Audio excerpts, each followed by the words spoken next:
Everybody, welcome on in. It's good to see you guys. I'm just getting everything ready. But yes, this is a writing critique group hosted here on Twitch. I host it a couple times a week here just live, and you guys can submit your stuff and I will read it and give a couple of pieces of critique, normally 1 to 2 for new people who just joining, so it's not too scary. And people in chat can also give feedback and critique. The only rule is you just gotta be nice about it, right? We're all here to become better storytellers together. We don't need to tear anybody to shreds to do that.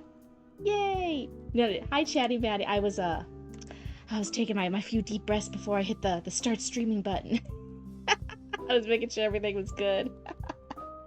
Oh my goodness. So let's see. I believe when I check, I think you're the only one who claimed a slot for tonight. We had a slow night tonight.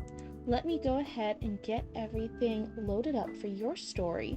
But I'm still just gonna yap for a few minutes. We're gonna yap while everyone comes in, and then we'll start the writing critique. Is it this one? Yes. Not individual. And let's see.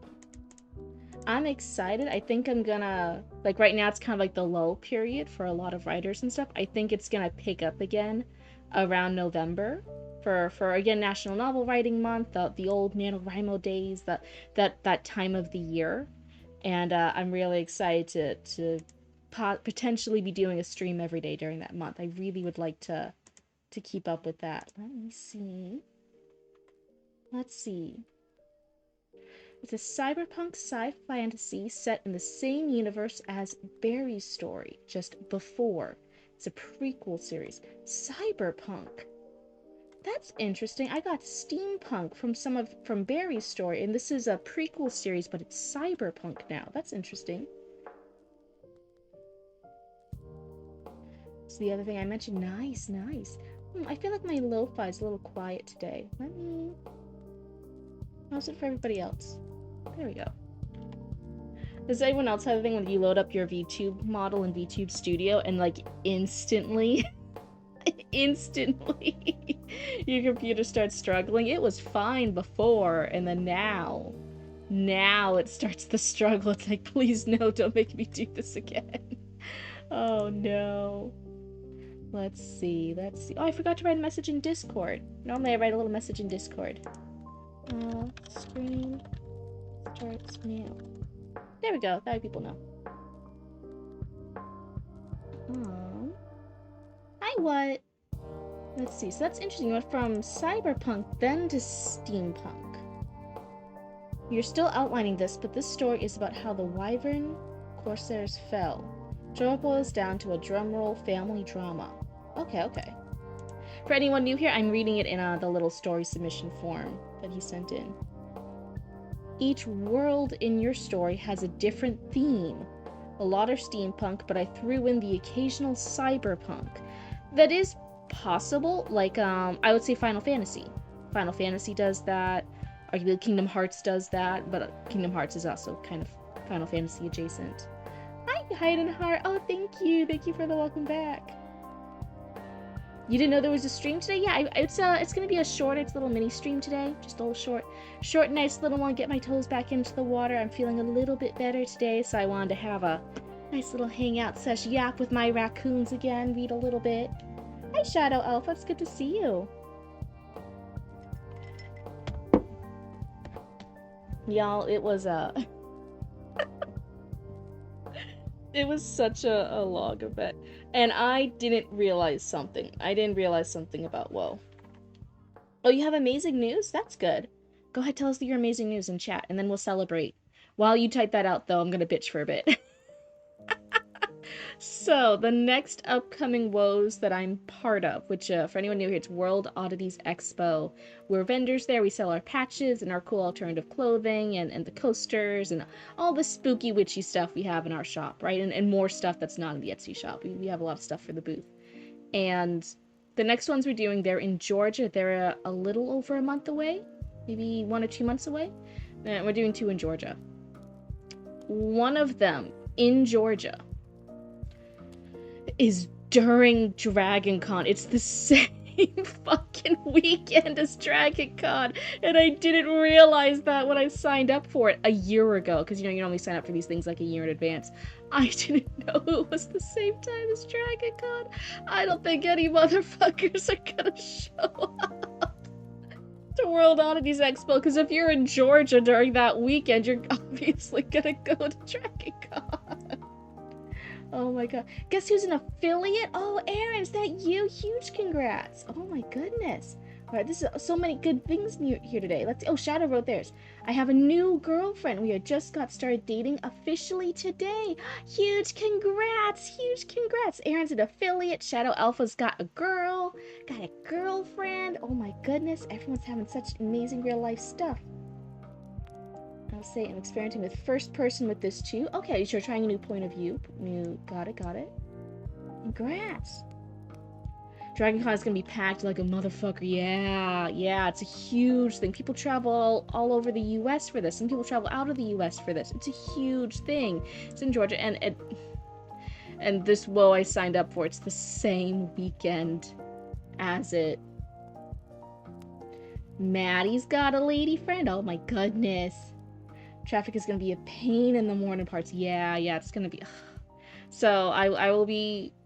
I already signed up for these WoWs. It looks bad as a vendor if you cancel and you don't show up.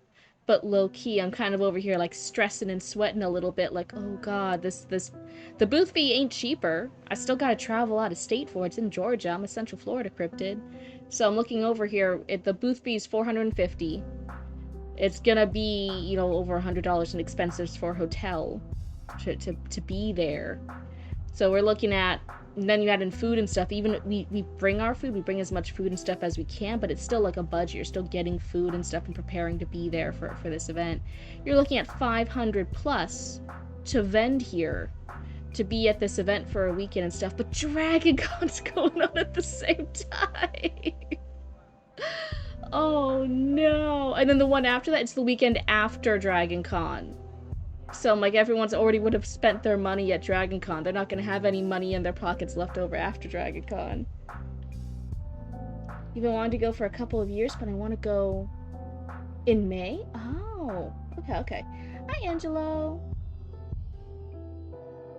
I mentioned last night, so... Oh, nice! Huge congrats, everyone! Look at everyone here! There must be something in the star signs or our planet not retrograde. Everyone's getting their girlfriends! Why didn't that happen to me?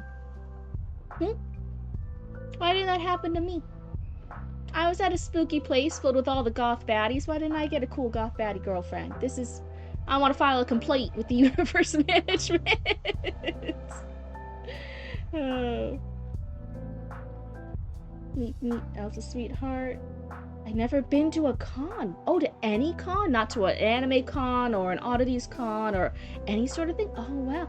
I think they're a lot of fun if you're there to, like, fight. If you have a buddy, if you can kind of chillax for a bit, if you don't get too overstimulated by a crowd and people, if you're willing to check in with yourself and realize, like, hey, this is a lot, I'm crowded, I'm overstimulated, I need a breather, and you're willing to then, like walk away to like a less crowded area and like chillax for a bit. Chillax in the hallway, listen to your headphones, listen to some tunes, wait for the hour until the next panel you want to go to, just chillax a bit.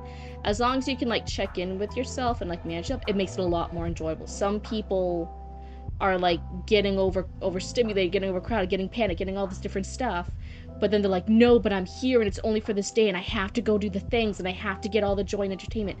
It's again, it's Central Florida cryptid here. It's a lot like Disney parents.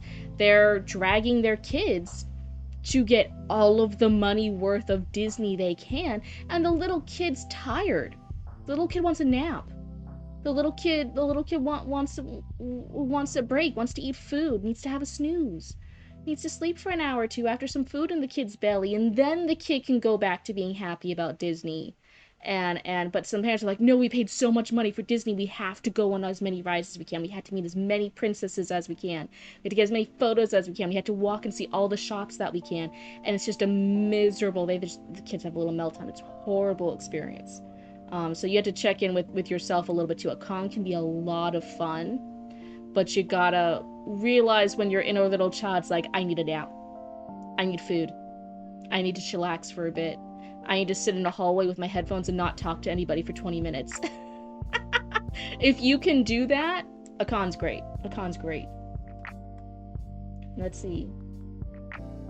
Oh, but you've been to Ren fairs? Okay, yeah, same thing, same vibe. I would actually say Ren fairs are a harder mode because they're a lot outdoors. Very outdoor events, which for Florida, a lot of heat, a lot of rain, a lot of weather stuff can be hard compared to like being in AC and stuff and having food vendors and having seating and stuff in a cafeteria that you have at like an indoor convention. Let's see. You're running such a crazy high? Oh, you had your best stream? Oh, that's super exciting. Huge congrats. Let's see. Same, but downtown Atlanta is expensive as fuck when events happen, especially when the only parking available is paid. Don't remind me. Don't remember. Yes. Well, they don't have included, so a lot of people don't know this. When you're a vendor, most events you vend at, you don't get free parking. You don't. You still have to pay for parking just like if you were a regular con goer. You get a little earlier chance at parking. Because again, you're setting up earlier before the attendees show up because you had to set up your booth. But a lot of events you still have to pay for parking. It sucks. You have to travel to go to, oh, because you're out in the middle of nowhere. You've never been to a con? Oh my, lots of people. Is a lot of you guys have never been to any cons? Is it normal for Ren fairs to last a month? Like a whole month-long Ren fair? No, I wouldn't say that's normal, no. There are traveling Ren fairs, as in every weekend they're in a new location. It's the same event. But, you know, like the first weekend of this, they're in this location. Next weekend, they're here. And there are some people who follow the Ren fair route. And they're traveling vendors and they follow the circuit that Ren fair does. But normally, like, if you're talking about the same place, like, they haven't moved, it's not a different name, it's, like, the same location, it is, like, one singular event, and it's a month long. I would say that's not super common. I think some more LARPing ones do it.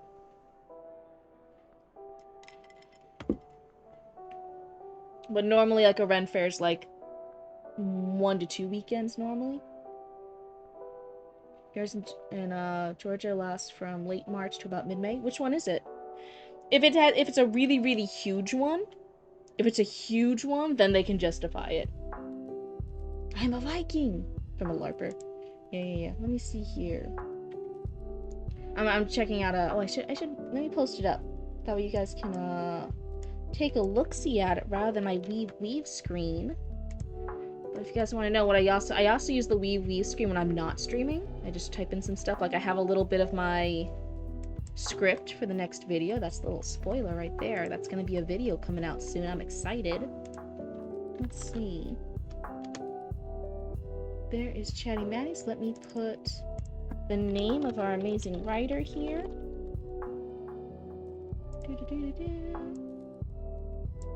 That looks good.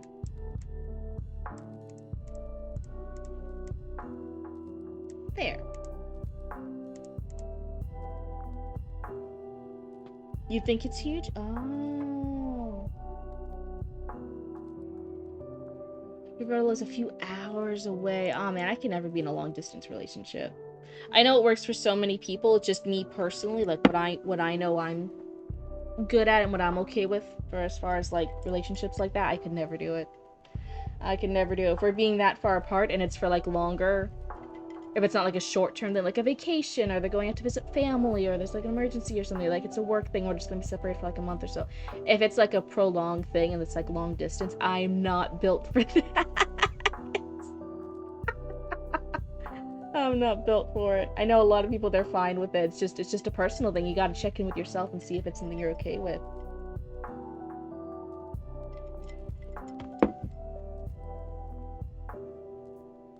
Stories also planned to end with Barry's birth. Okay. Let's see. So, any specific topics you want the critique to focus on? I want to know if Sagitta is a better protagonist than Barry is, firstly. Secondly, I need to know if I'm good at first person. Okay, so the point of view, and we're looking at our main character. Last, how are the characters coming across? And if I'm info dumping. Anything else I'll add in stream when I remember. Got it. Alright, so we got a few good things here. The point of view, how's it coming across? Because it's a new point of view. Different protagonist, how is she coming across? And we're also looking for info dumping. Let's see. Oh, Texas. Yeah, I can see that being short distance in Texas. I couldn't do it. Yeah, it's huge. The fall was from October 31st to December 5th on Saturdays. Wow. That is a big one. So, very end of October, very Halloweeny, all of November, and then a bit into December. Wow. That's a big event. I haven't been to such a large event. Mama and Papa Cryptid have been to large. I'm not sure if is it a LARPing event? Does it count? Does it qualify? They're part of the SCA, which is the Society for Creative Anachronism. Much more historically accurate inspired. It's the nerds.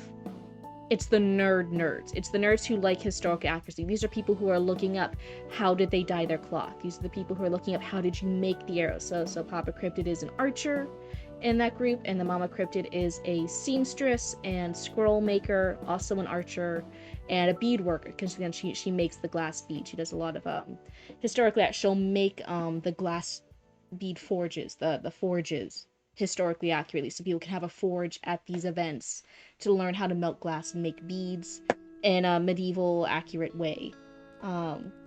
So yeah, it is LARPing to an extent. They come up with like their society names. They come up with a persona.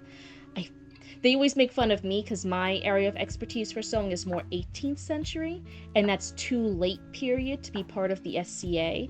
So whenever I say like, oh yeah, I like a lot of 18th century stuff, or anyone doesn't like Marie Antoinette type stuff, Papa Cryptid rolls his eyes at me and he's like, ugh, late period.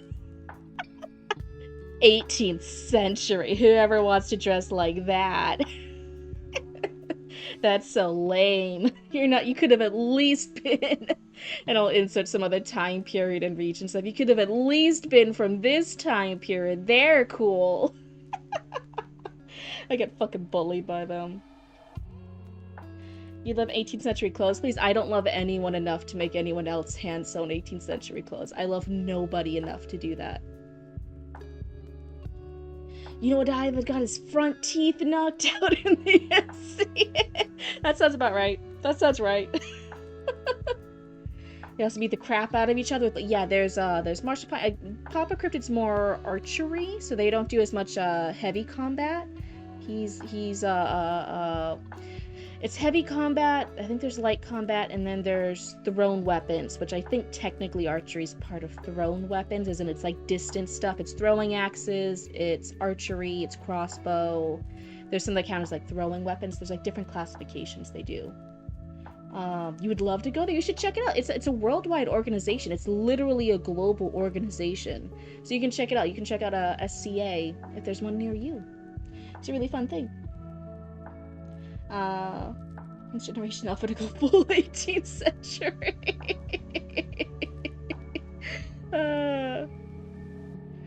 Cabers? I'm not sure I know that one. I always say, like, again, when I say a lot of, like, cool historically accurate stuff, it's because I'm remembering stuff that Mom and Papa Cryptid have done. I'm not the best historical person. I'm very much a literature person, but I won't always say I'm the best history person. I did my time, I did my AP classes, I passed my test, and then it all went out of my brain. I'm done. Oh, they're the lugs that Scottish people throw. Ranged weapons! Maybe that's what it's called. There we go. So there's ranged weapons, heavy weapons fighting, and light weapon fighting. I think there's also thrown weapons. I want to say there's thrown weapons. I think it's ranged weapons, thrown weapons, heavy, and then I think there's light. Yeah, that sounds right. Again, if you want to learn about the SCA, ask anyone other than me. I'm not part of it. I'm lame. I'm blue, and I'm late period. I'm 18th century. I don't know shit about it. But yeah, that's what Mom and Papa Cryptid do. There's a lot of fun stuff for them. Let's see. So we're looking at point of view. We're looking at the main character. And we are looking at lore dumping. That's what we're checking for. How long is this? This is 7 pages. 6.5. 6.5 pages. I'm not sure if I'll get the full thing done today, but we'll see. We'll see. I was looking the 4 basic types of weapons for Era. You're probably right. 100%, you're probably right. Like I said, I admit when I'm wrong and when I don't know enough shit to be like, oh yeah, for sure, for sure. I think you're right. I think that sounds right. But I don't know enough to be 100% certain. But yeah, otherwise, it was a fun day. I don't know if I should say it's a fun day. That sounds like I'm lying. I don't want to be totally lying. It was a day. It was a few days at World Oddities Expo, and I survived those days. And I am here now, and I'm so happy to be here now, and I'm alive, and I did not bleed to death, and I didn't throw up in front of any customers. And some of the booth neighbors we had, some of the booth buddies we had were fantastic and wonderful, and I'm always happy to meet and connect with other artisans and other business owners and artists that when I do these events. I think it's a really great thing. And some of them were not as wonderful, and that happens. And I didn't kill anybody and make it into the news, so that was a success. That was a success. World Oddities Expo for Jacksonville was a success, and I already have it on my calendar to potentially not do it next year. Oh no. Some of the other ones were I love World Oddities Expo. Some of them were great. I love it. This one was a tough pill to swallow, I'll be honest. The singer finally got around to a request I put in like 2 months ago, so I had to stay and catch it. That sounds exciting. That sounds super exciting. What request did you put in? You didn't kill anyone? I said I didn't make it onto the news for killing anyone. That's all I'm saying about that. Remember, chat, if you're gonna do crimes, don't get fucking caught. That's all I'm gonna say about it. I Really Want to Stay on Your House by Rosa Wilton. I don't know if I know that one. I don't know. I can't say if I know that one or not.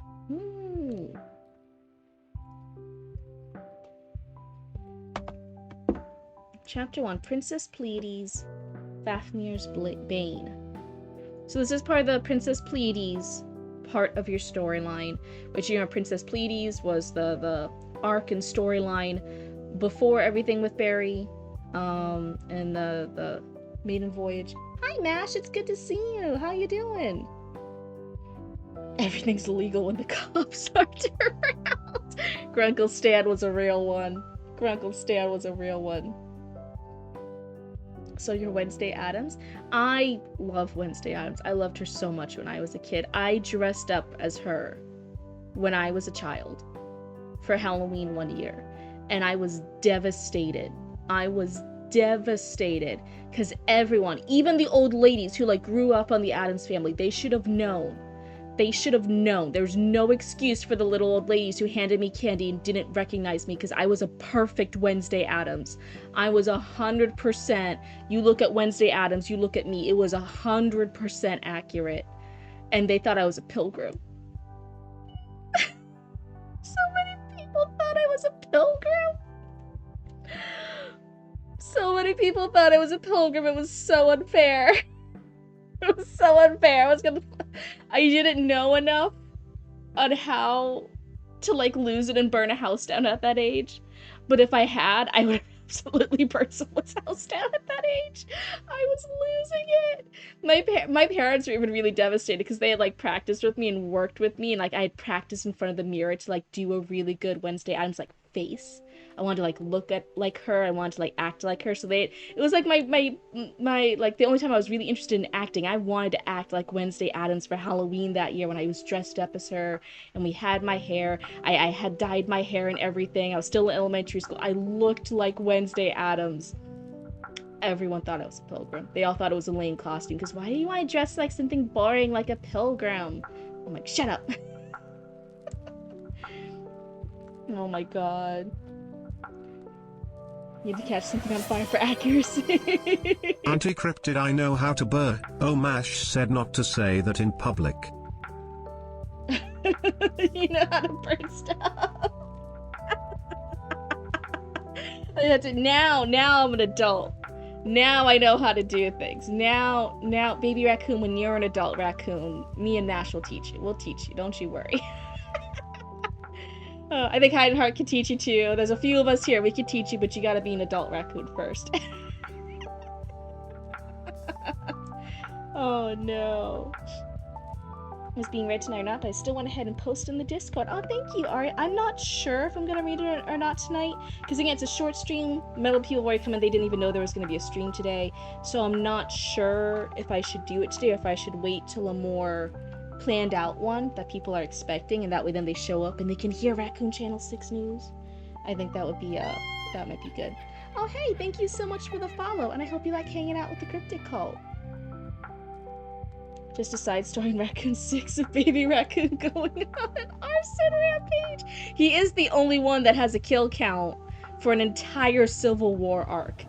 Out of an entire Civil War arc, this is the only fucker that has a kill count. I'm just saying. He's tougher than you guys think he is. I know he looks cute, but there is murder hiding behind those two little cute eyeballs. Two cute little eyeballs I could pluck out and sell in the black market. Anyway. That's a baby raccoon. Oh, yeah. I'll fucking do it again. He looks so cute while he says it. I love him. Okay, that's why I haven't thrown him off into space for a little while. I love him too much. When he pisses me off, I'll eventually do it again. But for now, I love him. My love is very conditional. It is earned, and it is conditional. And it can be gone at a moment's notice, in case anyone was curious. 7th of Arcana's inception, 1897, 50th era, Corinth City, Romoculus. Gotta finish packing for off. Wait, what? Wait. Come back into yoinking you back into chat. What? This sounds exciting. You're packing up for Offkai? What is this? Are you just attending? Are you hosting an event? What you doing? What's the game plan? Tell me in chat. Romoculus. So it's not Romoculus, it's Romoculus. Okay.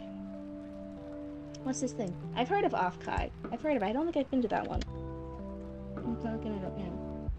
It's the VTuber convention. It's actually known as the VTuber convention. I just thought a lot of VTubers went there. Okay. Oh, wow. What is it? I'm already, like, sidetracked. I'm looking it up right now. Oh, where online friends meet. Wait, that's cute. The first VTuber-focused convention. That's cute. Tomorrow morning, but no game plan. We just ball and bar hop. I love it. You gonna get any of the cute VTuber girlies there? Any cute in real life girlies? That's normally the plan, right? When you like go and you're just like drinking and stuff at the cons, you have to go get like a cool baddie. You missed it. I think there were there were 2 people already in chat who were like, oh yeah, right before stream started, we have girlfriends down. I'm like, holy shit, there must be something in the air. What happened?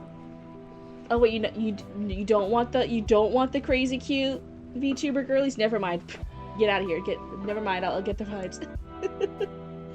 Never mind. I thought I was one of the bros. I was like, yeah, we can talk about hot ladies. Never mind. Put that in a little box in the corner. We don't need to. Nope, never mind. We don't need to talk about it all. You're just a man who wants to vibe and drink. Very simple man with simple pleasures. I like it. Should do a VTuber convention called RemoteCon. They have a location, but everyone visits them for Isn't that just a Skype call convention?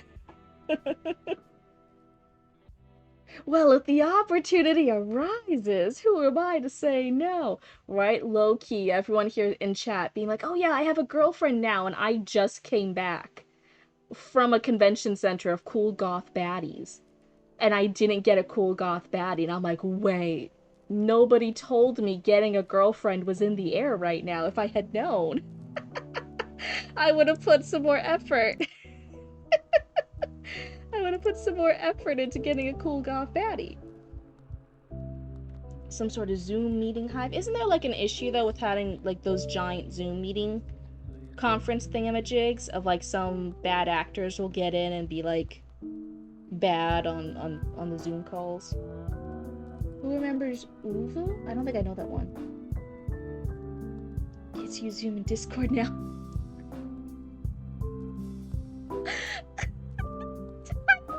You have to call me out like that.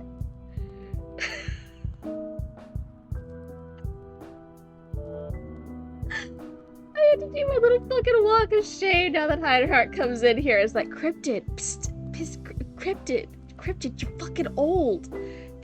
They use Zoom and Discord now. What the fuck you talking about with Skype? Sorry, it's Grandma Cryptid. I'll just get my Grandma Cryptid bones out of here. Goodbye. Never fucking mind me. And remember Vero? I don't think I know that one. Send photos so I can see Cryptid going like, so. What's this about? I was just talking about goth baddies. Oh no. Get out of here. Now everyone's gonna make fun of me for being thirsty. I can't help it. I can't help it. Listen, I have a booba model for a reason. It's not because I have those kind of streams. It's because I like what I see, okay? Listen. You use Skype? I miss Skype? God, did I ever use Skype? Did I ever use anything at all? What happened 5 minutes ago? I don't know. Uvu and Kick were my apps? Isn't Kick a streaming platform now, or am I thinking of something else? You miss Vine.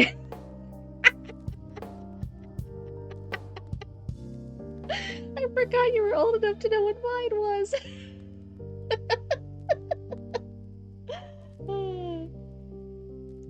I tried to use Skype to live stream on your phone. It was bad. Oh no.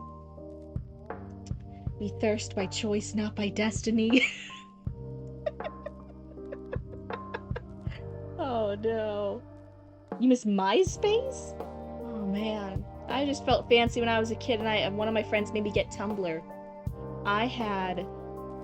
Oh, Kick. Yeah, with the full Kick. K-I-C-K. Okay, that's the thing. It's actually improving? I had no idea. I thought it was still bad. I heard a lot of people always say bad things about it. Friendster? Is that another one? But Kick is a live streaming site. Oh, okay. Jeez. How young did you think I was? You're a baby!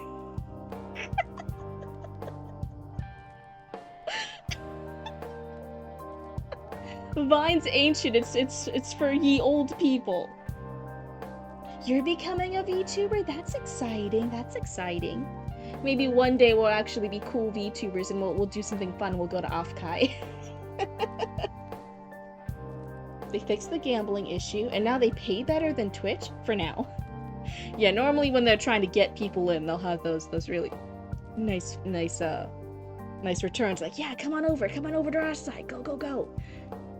That's normally what a lot of new sites do.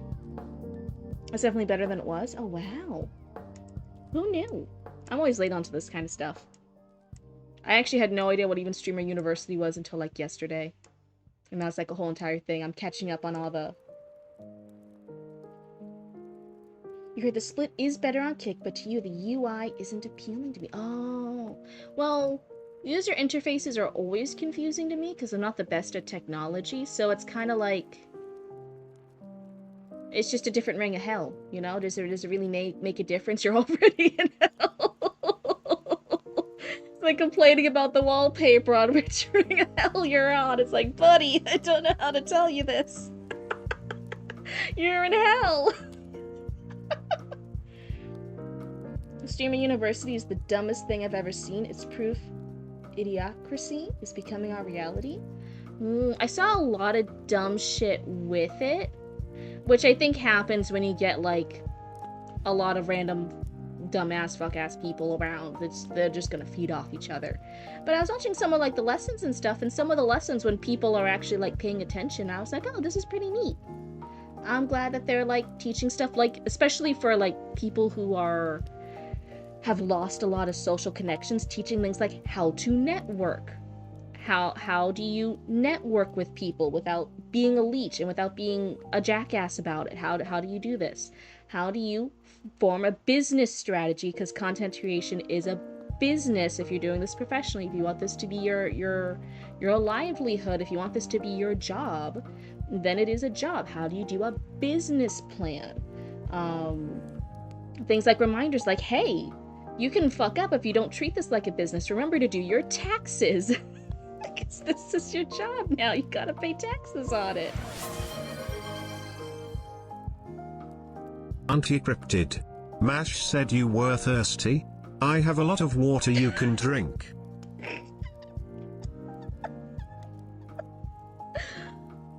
Thank you so much, baby raccoon. Thank you so much. And don't listen to what Uncle Mash says. Don't listen to him. He's talking bullshit.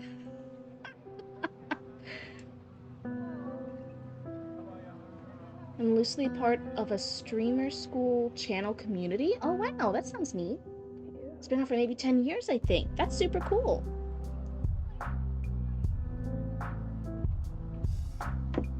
I forget the guy name, but he told a British girl, if streaming doesn't work out, open a restaurant and use salt and pepper? Wait, what? Wait, Cryptid, were you a chest shoulder girly or a back bicep girly? For like guys or girls? I don't know. I think if somebody's like attractive and you like them, then you like seeing like any part of them, right? You didn't think that? No, it's okay. I don't think very far at all. And then Vanna just comes to bite me in the ass like, oh my god, Mash, were you here when I was telling everyone how I flubbed? I fucking fucked up when I was like talking with the cute cash teller person at the bank. My one and only bank now. I made it my single bank, my local credit union. Fucked up. I fucked up so bad. Sweating again thinking about it was so bad. Oh no. And like, low-key, the more I look back on it, the more I'm like, I think I actually had a fucking chance. I don't think I was just being parasocial and in my head about it. I think I actually had a fucking chance. And I saw the light go out in his eyes. I saw it. I saw like any potential chance. I saw it go out. I saw it die. And everyone in chat was like, no, this could be still like a meet cute. This could still be like a fun little thing. This could still, and I'm like, you didn't see what I saw. You didn't see the way his eyes died. Over how fucking stupid I was. Please, you didn't see what I saw. He didn't just lose interest in me, he lost hope for humanity a little bit. He was done. Just so glad you're not in the market anymore. Oh, the fumbles once again. It was so bad, Zoe. This is literally, if any one of you could have seen his face and how it dropped, you would understand why it lives rent-free in my head. You would understand why that enters my personal, like little folder of, like, worst fumbles Cryptid ever did. Oh my god. Hi, Zoe. We can recover? We cannot recover. I fucked it over bad. I fumbled hard. My husband just has to put up with me getting oregano essential oil in my... I saw you mention that! I saw you mention it. All you could smell was the oil and you couldn't open your eyes were burning. Oh. Also 2 days left for the anniversary? Wait, what anniversary? Anniversary of what? What am I forgetting? The one afternoon I stopped checking if submissions were reopened. Yeah, it was kind of a last minute thing. I was checking in with myself to see like, am I okay enough now? Am I not feeling sick? How's my energy level doing? And I felt pretty okay. You had that yesterday too? What did you do, Mash? What did you do? How did you fuck up? How did I forget? Oh, do you mean like the channel being created type anniversary? Yeah, I know it's like technically on paper, like we created the channel and then we waited a while, and then we did like a handful of videos where our audio didn't work and I didn't know how to do stuff. I don't really consider that like the full start. I'm gonna be like when I was serious and I was like, okay, I'm gonna try learning how to stream. We fixed the microphone, and I'm like starting to stream. It was November, so that's my unofficial. Oh, thank you, Zatara. That's so sweet. Yeah, I'm feeling better. I'm feeling pretty better. I'm feeling a solid 75%, 80%. I'm like pretty okay. I'm back on track. But yeah, low key, I know like my previous relationship was super bad and like toxic and not healthy. But dear God, it's so convenient when you're already in a relationship and you don't have to worry about shit. That new part of Raccoon 6 News for the anniversary? Oh wait, so I had to save it? So not... Gotta save it? You were talking to your friend about it, but... too long, didn't read. I was at the gym for the last sesh before my trip. Oh no. And I was walking to the pull-up bar, and a girl was trying to make small talk, since I have my hair long enough to do a messy Ronan-esque bun, and she was like, oh, your hairstyle is really nice and suits you. And I just stared blankly and side shuffled to the pull-up bar.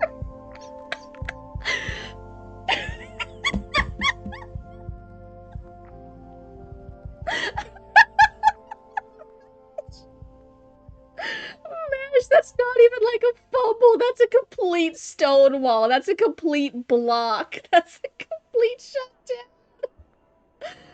Oh no, Mash. So mean. To my friends, it's Mash, how do you keep getting away with this?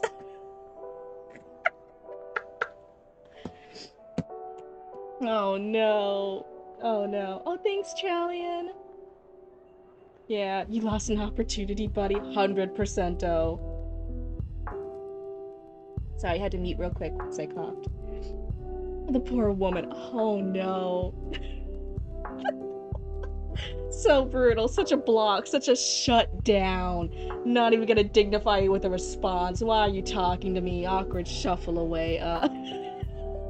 Fucking peasant woman always giving me compliments. Look, when I'm at the gym, I'm trying to get in and out of the place. I'm just saying, if you want to get in and out of a woman real quick, you gotta talk to him. Is that too much for this stream? Aw, man. Okay. I'll tone it down before anyone starts yelling at me. I'll tone it down. I'll behave.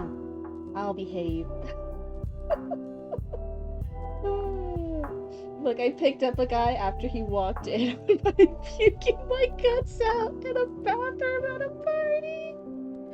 Said he liked my shirt, and I gave him a sappy smile. This is how you know Heidenheart's a fucking boss. Low-key, speaking of like almost puking up guts and stuff, I was so fucking sick. Mama Cryptid was my booth buddy for the event for World Oddities Expo.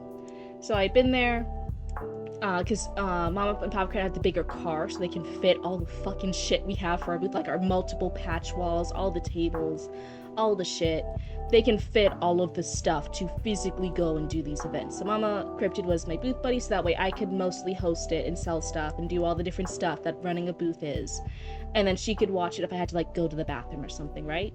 But then, because I have fucking endometriosis, I started my cycle, and that means I'm basically dying. And Mama Cryptid was there with as many pain medications as she could physically give me. She was looking up the maximum dosage that you could have for all the pain medications before you have to, like, it's like an overdose and you have to go to the hospital. She's like, how much can I physically give you in a 24-hour period without, like, me needing to rush you to, like, the hospital to, like, get your stomach pumped? And then this woman was setting timers on her phone for how quickly she could give them to me, because she was stressed, because I was not feeling good, right? I was in pain, I was bad.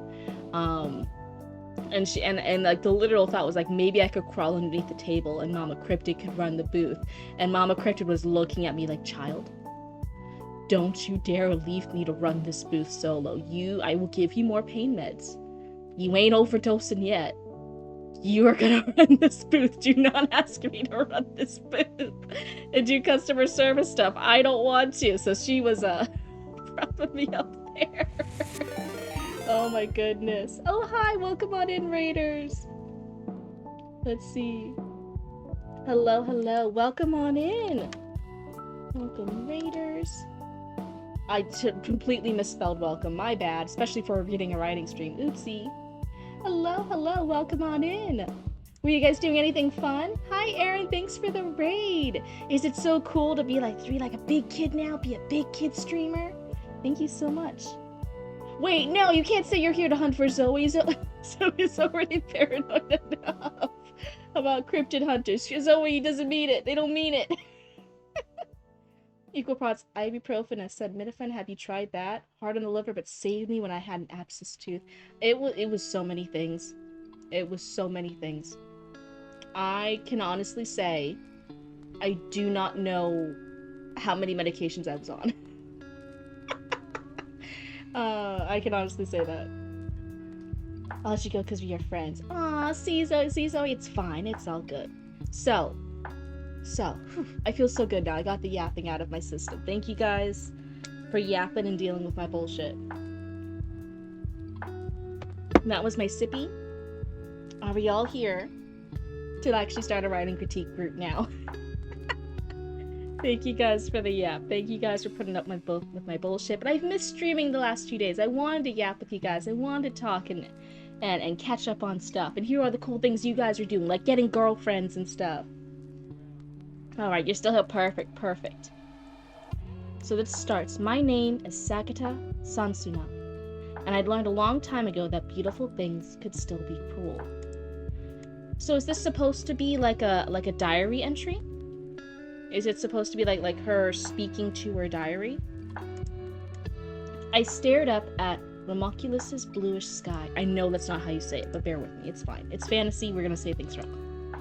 That blue fireball in the sky that claimed to be the planet sun barely lit up the jagged cityscape. Bluish and blue are close to each other.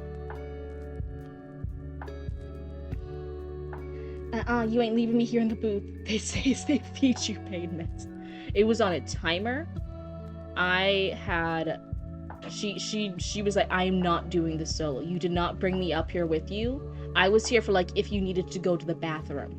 I was not here to run the booth solo. So she was like, I just need to keep you alive long enough until, like, the event doors close.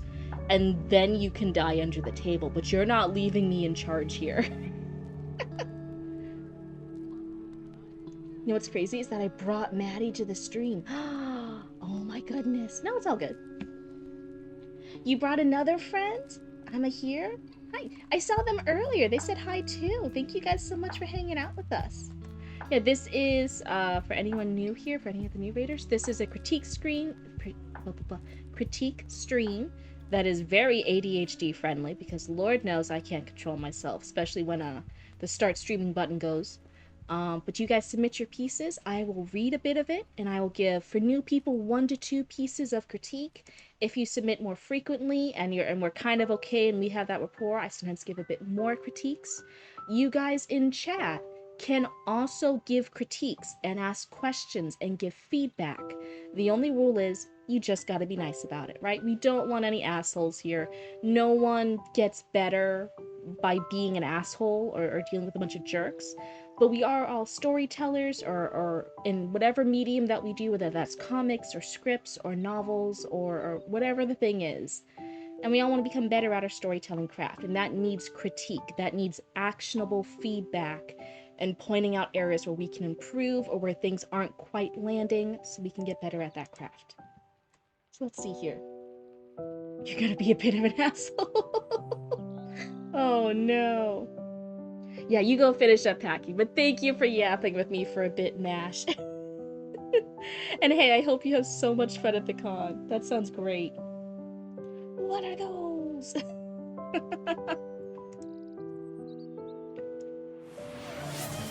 Let's see. Oh, hey. A hydrate apocalypse for the anniversary. Oh. You guys just want to kill me right after I survived my cycle? Whoa? Goddamn. I thought you raccoons loved me more than that. So, a bluish sky doesn't really tell us anything, because like if you look up right now, during the day we have a bluish sky. The fact that the sun, the fireball, is blue, I think is a more interesting world building thing. So I think out of the two, the bluish sky and the blue fireball, I think like, oh hey, the fact they have a blue sun is the bit. Oh, in November. Okay. And maybe something semi-spicy. Oh, everyone get ready. I call them sneakers. We love you, but you keep hiding your singing voice. Because I'm sparing you guys. I'm sparing you. I'm doing an act of mercy. Oh, Aaron asked if Maddie, were they your first sub? Blue sun will result in a different colored sky, like a violet color. Low key? That sounds fucking cool. The blue fireball in the sky that claimed to be the planet sun barely lit up the jagged cityscape. It was dark enough that it may as well have been dusk. Light scattered across blackness, glittering like diamonds. But to me, those stars were anything but gemstones. They were prison lights. The galaxy stretched out above me, vast and endless, but it was small compared to what sat in my chest. Let's see. I'm honored to help pay your bills. Did I tell you guys? Did I ever tell you guys that me streaming and getting monetized at the time, which is such a blessing, such a nice thing. The way it worked out shortly afterwards, when I got our first Twitch paycheck, first 2 Twitch paychecks, whatever it was, that money actually paid for our business taxes that we owed. That paid for our business taxes, which came in at like such a clutch moment because I was actually really struggling financially. There was a lot of expenses that came in at the same time, and I was low-key stressed about spending all of them. But then the Twitch money came in, and that let us completely pay off just one of those things. I think I used it for the taxes. It helped put us on the edge where I could finish paying that off, and I was like, oh my god, what a blessing! How great that it all worked out that way. That I was able to pay that bill because of you guys. So thank you guys. That was so sweet. That everything just worked out so nice and perfectly that way. I was so grateful. You never saw any ads? Oh no, Aaron, do you not have your done? I have very little ads. I think some people even have like no ads and stuff. The reverse tax woman. You just got it today. Oh yeah, so it will still take some time. Like you had to go through like the onboarding stuff. You gotta set up your ads. No, it's never a thing here for like you guys have to give me money. That's not the vibe here. That's not the tone. This is my hangout space with you guys. This is a fun, comfy space. And for the vibe and the intention that this space is, it's different for each creator. Other creators, right, that is their job, and that's how they pay their bills. It's mainly through streaming, it's through content creation, it's whatever. This is a side gig, right? This is the side bit. This is the fun way that I get to interact and hang out with you guys. So it's never like I don't know, it's not the tone here, it's not the vibe, like, oh yeah, like, give me money. It's me when that happens. being grateful to you guys and appreciating it, because that is a very nice thing that some of you guys, when you have the ability, do that for me, and I really appreciate it. But it's never like asking for it. Auntie Cryptid, why do I hear Mash cackling and saying taxes? I evade those. Because Mash is smarter than my dumb ass. So funny. They don't start straight away. Yeah, I think you gotta set him up. You gotta set him up to get more followers. Did Mash learn from Toph? Truly the greatest people of their generation. Truly the best people to ask for money advice. 100% though. Do you know how many people I go to at booths and stuff? When I'm at doing these conventions and stuff, and when we're talking about business expenses, there are some business friends I have. The same way you have content creator friends, you have business friends when you do a lot of markets and cons and stuff. You have vendor buddies. Some of them have been doing it for years longer than I have, and I would argue are more financially successful at it than I am. Right? They've been doing it for longer. They're selling higher ticket items. They're making the multiple thousands, while I'm still struggling to make like 1 or 2 thousands for the shows. And I was talking with them recently, and I was like, oh yeah, you know, it's so rough because, like, you know, since you do in-person and online sales, you know, like I do, like, yeah, you know that the quarterly sales taxes for the state are like next week. And they're like, what? And I'm like, yeah, you know, like the quarterly sales taxes. Florida, when you do online and in-person sales in Florida, they make you do quarterly rather than yearly sales taxes. And it's just such a pain in the ass. So you have to go 4 times a year to do the quarterly sales taxes. And they're like, you're saying words? I have no idea what you're talking about, Cryptid. And I'm like, you know, like if you're an official registered business, you have to keep track of your sales taxes to pay to Florida for doing business in Florida. And they're like, you have to do that? And I'm like, do you know how many so many Artist Alley people, when you go to a convention, when you go to they are not paying taxes on that shit 100%. So I feel like such a fucking idiot because I do. I absolutely keep track of this stuff, and I report it as business stuff, and I keep track of all the expenses, and I pay the taxes because I don't want the tax man coming for my blue ass. And then everyone else is over here like, yeah, I made $10,000 at this event. What do you mean I pay taxes on it? And I'm like, the tax man's gonna come calling one day, don't you worry. I'm over here. I'm always scared of the tax man. Sing for money. You also swallowed a bug last stream? Banned. I hear you, but tax evasion is a lot less of a headache. It's better to be safe than sorry, though. I know. I'm so safe. I am so safe with everything when it comes to Cryptid Roots. But also, low-key, I'm so sorry, because it's so much fucking money. Yeah, not even the Joker fucks with the IRS. 100% though. 100% though. So, but that's not even IRS taxes. That's just state taxes, state sales taxes. Florida has a really high one, because it's a tourist state. So we have really high sales taxes, especially depending on like what county you're in. You gotta keep track of that shit. So maybe I was even looking up when I was scared of doing out-of-state stuff. You had to like apply for like a certificate to when you're out of state to do sales stuff and pay that state sale taxes. And when I started looking into that, I was asking all the other vendors I knew, how did they do that? Was it scary? Was it hard? And everyone was just giving me blank stares like, what are you talking about? You just go to the event and sell stuff, and then you pack up and go home, and now you have money. And I'm like, horrible. Horrible. It was small compared to what sat on my chest. Rage had a way of shrinking everything else. Mash, go pack. You're distracting yourself in my chat. Go pack. I know you have important stuff to do. Then the stars disappeared. A fleet of star sailors cut across the sky, warships sliding into view like a wound closing over light. Hard lines, black metal, built for conquest. Again, a lot of very short lines here. I forced my attention downward, didn't need the reminder. I let out a breath I didn't realize I've been holding, my fingers curled into fist. And now, since this is a completely different character, I can definitely say it like more accurately that this isn't like a tone of voice of the character, because we've seen you do this style across multiple different characters. So this is obviously a writing style and not a character voice, and it's holding it back a little bit. Hello, hello, welcome on in, Raiders. Let's see if I can type correctly this time. Welcome, Raiders.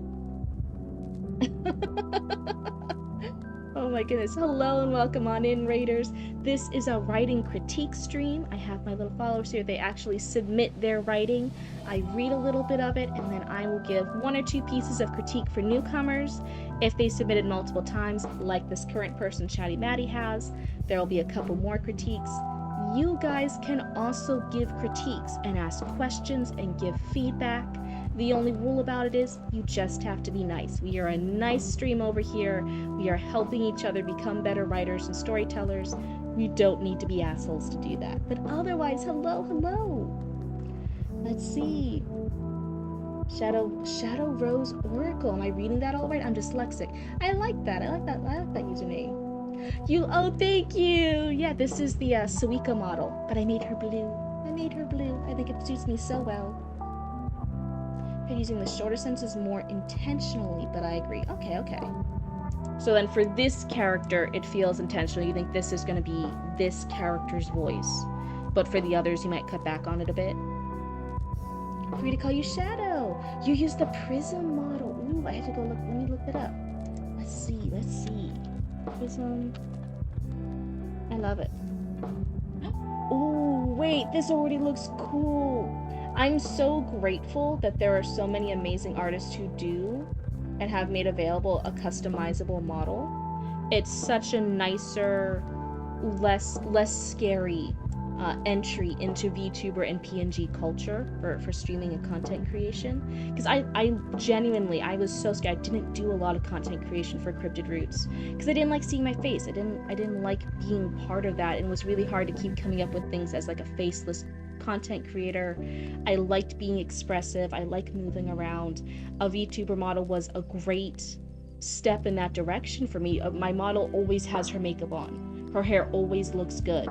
She always has a cute outfit on. So I'm always so grateful that there were amazing artists who are part of this community who made customizable models for us. And now we always get to be pretty on stream. You almost got the Suika model, but ended up liking the Prism model better. I think it's such a personal thing. You know, it depends on what vibe you want, what kind of art style, how you want to present yourself. It's the same thing as like your wardrobe. What kind of clothes, what colors do you like to wear? What outfits do you make? What shoes do you like to do? It's such a personal thing. This is our little persona on how we present ourselves on the internet. And I'm already so excited now that I've had the opportunity to use the Suika model and discover more about how I stream and how I move on this computer and stuff. I'm so excited in the future when I get my own custom model. I want my deer antlers so bad. I've learned so much about like what I need for my model and things that I just frankly don't need for my model, right? Used to do face cam streaming and you stressed out sometimes. Yeah, it was hard. Cryptid Roots is our business. You know, we do embroidery and patches and we sell stuff. And there was, when we look at TikTok and Instagram and other small business owners there, a lot of them show their faces and they're so brave and strong and cool and badass and really down to earth and showing the behind the scenes stuff for their business. And then every time I made content and I had to show my face because that's what the other content creators were doing, oh my, I would feel horrible afterwards. I felt horrible. It wasn't fun. I didn't like it. And I think when you're doing and connecting with people like this, like you do in streaming, like you do with a lot of content creation, you want to have fun. You want to enjoy it when you're connecting with people. You constantly feeling stressed and not liking yourself and not liking your own face. It's a horrible feeling. But having a cute little, oh sorry, wrong thing. Having a cute little person bouncing around on your screen, it's always so fun. I love my cryptid model, and I'm so excited to see where this will go in the future. You know, if you stream, I might do vibe stuff, but you probably won't stream. Oh, if you do VTuber streaming stuff, it'll just be vibe stuff. That's still fine. Like, hey, look, it's whatever you want it to be. It's not like VTubers aren't like a particular type of content you have to make. It's just another method of doing whatever content creation you were already going to do. People do cooking streams as a VTuber. People do, there's a great costumer, cosplayer, who does cosplay stuff and gaming. She's a VTuber. She's showing stuff with her real life hands, how to make costumes and stuff. Whatever content you were going to do, even if that was chill, relax, and vibe content, it's just another method for it. Instead of a face one or a no face one, now you're a VTuber or a PNG tuber. You want your model to just be a sketched sorry, I can't speak. A sketched scruffy dude at a desk with a bottle of I love it. 100%. Go for it. Go for it full force. Do it. Now is the best time to get into VTube stuff. There are so many options. You do tarot even. Oh yeah, there's a couple that do that. It's so great. You love Zatara's idea. I 100% love it. Do it, Zatara, please. Hold on, I had to cough real quick. Okay, I'm back. I did it. Okay. But yeah, 100%. Yeah, Heidenheart still is newer to streaming than I am, and they have a VTuber model that you made. You made that one, right, Heidenheart? I don't know if you customized it or if you made it from scratch. 100%. It's such a fun, unique way. I think like the initial wave of everyone just being like an anime waifu, I think that has crashed. Oh, hey, thanks so much for the follow, and I hope you like hanging out with the Cryptid cult. I think that way, when people talk about like, oh, the VTuber like kind of reached its ceiling and it's collapsing, I think like that wave of everyone trying to be an anime uwu waifu, I think that's gone away. There's a lot of that. But if you have like your unique voice, if you have an idea for how you want to do content or interact with people or stream or whatever it is, and you're gonna be your authentic self, and there are so many options. We have so many amazing artists and creators in this community to help people achieve that. I think it's a lot. I think it's only scratching the surface now of what people are going to achieve. Used VRite Studio and the free assets off both. Yeah. You're a zombie with a missing eye. Yeah, one of our favorite zombies. Wants to be just an anime girl with a box on her head. Can the box have cat ears though, please? Come on, for that kawaii factor. Didn't need the reminder. I let out a breath I didn't realize I'd been holding. My fingers curled into fists. I couldn't lose my cool. Not now. Control. Always control. My eyes found the neon-draped skyscrapers. They pierced the sky like spears. Especially the tallest. The Citadel, they called it. And at the top spire, to the untrained eye, it was like a flag. But no, it was a projection. A dragon's skull and crossbones branded into the air. Ooh. I literally think they do. Love it. Oh, and different boxes for separate emotes. Like hexadecimal. I low-key need to focus when I get my official model, and she's a little spookier but still nice, and I get all the raccoons and stuff, and I have my backgrounds and everything as I slowly start saving up to get more assets for the stream. Low-key, I'm like so excited for like I have to lean in more into like the spooky librarian for a bunch of critters and raccoons and stuff. I need to have my theme be like, oh yeah, Cryptid's taken over an abandoned library, and now all the patrons are like raccoons. A lot of stuff Clara says later about these characters in Barry's storyline actually comes from this. Okay, but like no readers won't know that, so it needs to make sense now before they read Barry's. Without knowing anything about Barry, this is like for a reader, for someone just coming into this is a standalone piece. You love raccoons? Yeah, all my little followers here, you guys are all raccoons. I am Cryptid. I am your favorite local Cryptid because I am local right here on your screen just for you. But my other half, my in real life sibling, Roots, Commander Roots for you guys, is a raccoon. They are the first raccoon I gave human intelligence to. which also means I gave them human anxiety and paranoia. And you guys all followed after Commander Roots. You guys are all raccoons. I'm planning on getting a new PNG for your stuff. As much as I like my fox, I want something more me. And transition my current PNG for the chat mascot. Oh, that would be cute. I like that, repurposing it. I think that would be really cute.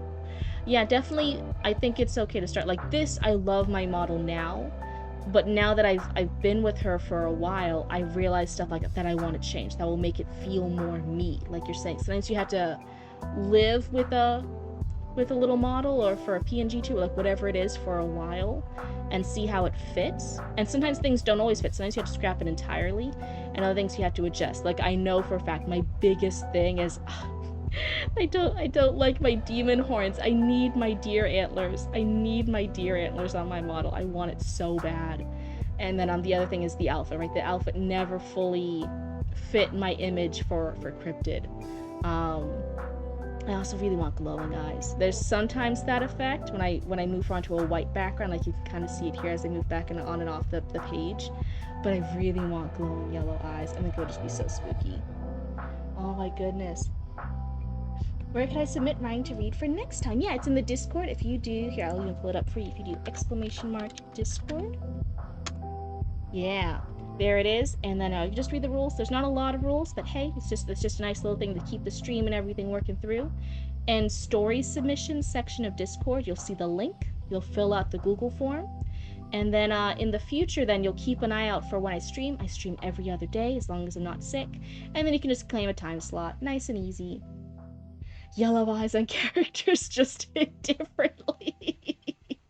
See, just makes them like spookier. I love it. Thank you so much. No, thank you so much for joining and hanging out with us. I'm excited to read your stuff in the future.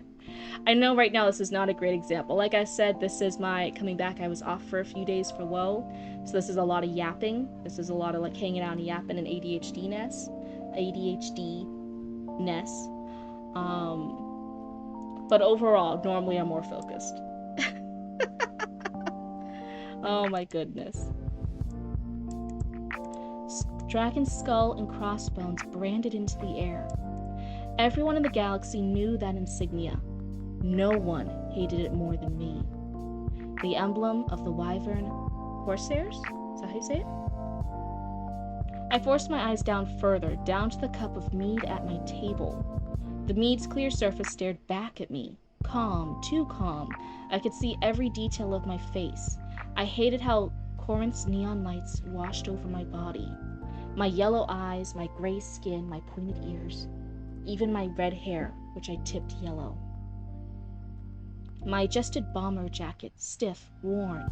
Arrow insignias on the shoulders. Then I tightened my scarf, marked with red and yellow flames. The only thing I had left of Mom. I'm still not sure, like I know you're saying that it wasn't quite used well for the other characters, you're working on their voices more, but that this cut-off sentence is this character, Sagata's voice. I'm still not sure if it's flowing naturally for her. Oh, you love yapping though? Today I was totally not focused either on stream. I was supposed to be writing, but I was talking for like 3 hours. Oh yeah, this happened. That's what was really the big thing during November, during my rough draft writing challenge. A lot of the writing got done off stream because there was just so much yapping on stream. I loved hanging out and yapping with people, which I do plan on doing again as long as my health allows it, where I'll be streaming every day during November, except for when I'm on my cycle or sick. And we'll do another shitty rough draft. How do you do a shitty rough draft? How do you have the confidence to just sit down?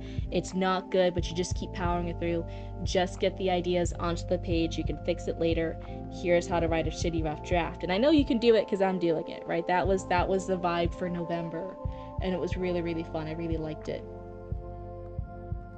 And I want to submit. It might be that prologue. It's really short, so okay. You're gonna try to do your first stream as a VTuber here around 9:30. Is that Mountain Standard Time?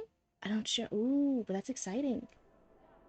You struggle with that shitty rep chat? It's so freeing. It's so freeing. Write as much garbage as you want. That's why most streams start off with, here's a weave screen. Write literal keyboard smash. Start a keyboard smash. You can get better from a Keatsmore smash. Every time you stop, you don't need to stop. Yeah, your brain stopped thinking of what happens next. Keep writing anyway. Just do a keyboard smash. It's all fine. Here's my intro. Here's for something here. Blah, blah, blah. I can't think of a cool intro. I'm gonna keep writing anyway. It should introduce my main character. I don't know the main character's yet, so it's gonna be Bitch Has No Name Yet. That's my main character. After she killed the dragon. Maybe still covered in dragon blood? Could be cool. Right, just write garbage. You don't need to know nothing, but you gotta keep typing. Nothing happens unless you keep typing or writing or whatever it is, whatever method of writing you're doing. Yeah, you don't need to know your character's name. You don't need to know the setting. You don't need to know what the starting scene is. You can write out that you don't know that shit. Literally write on the page, you do not know what the starting scene is. You don't know what your character's name is, but you want it to be someone cool, right? Or that you want someone to be like pathetic. You want to write the most pathetic character ever. And it's going to be a series of unfortunate events, but this character fucking deserves it. Write whatever ideas you have. That's what keeps you going. You can't write the good stuff until you write the bad stuff. 3K words, it might actually be a good first submission. Okay. Yeah, Zatara's the one to listen to. They know my ADHD-ness. They they tolerate a lot of my bullshit. But what I was saying before I got distracted was, I know you're saying of the writing voice you've been using across multiple characters, out of the characters, you want it to be for Sagata Sensuna. I'm still not quite sure if it's landing, and that could be maybe if this wasn't first person point of view and this was just her dialogue, it would hit more, but I'm not quite sure. It feels almost like maybe it's leaning too heavy into it, maybe I don't know, it's not quite landing for me. I wish the voice for her was a little different, a little stronger. I'm not quite sure of the cut off sentences. What does that have to do with her voice? Why is she speaking in this way? What does this tell us about her? Because for me, I'm just like, oh, she speaks in her internal thoughts in an annoying way.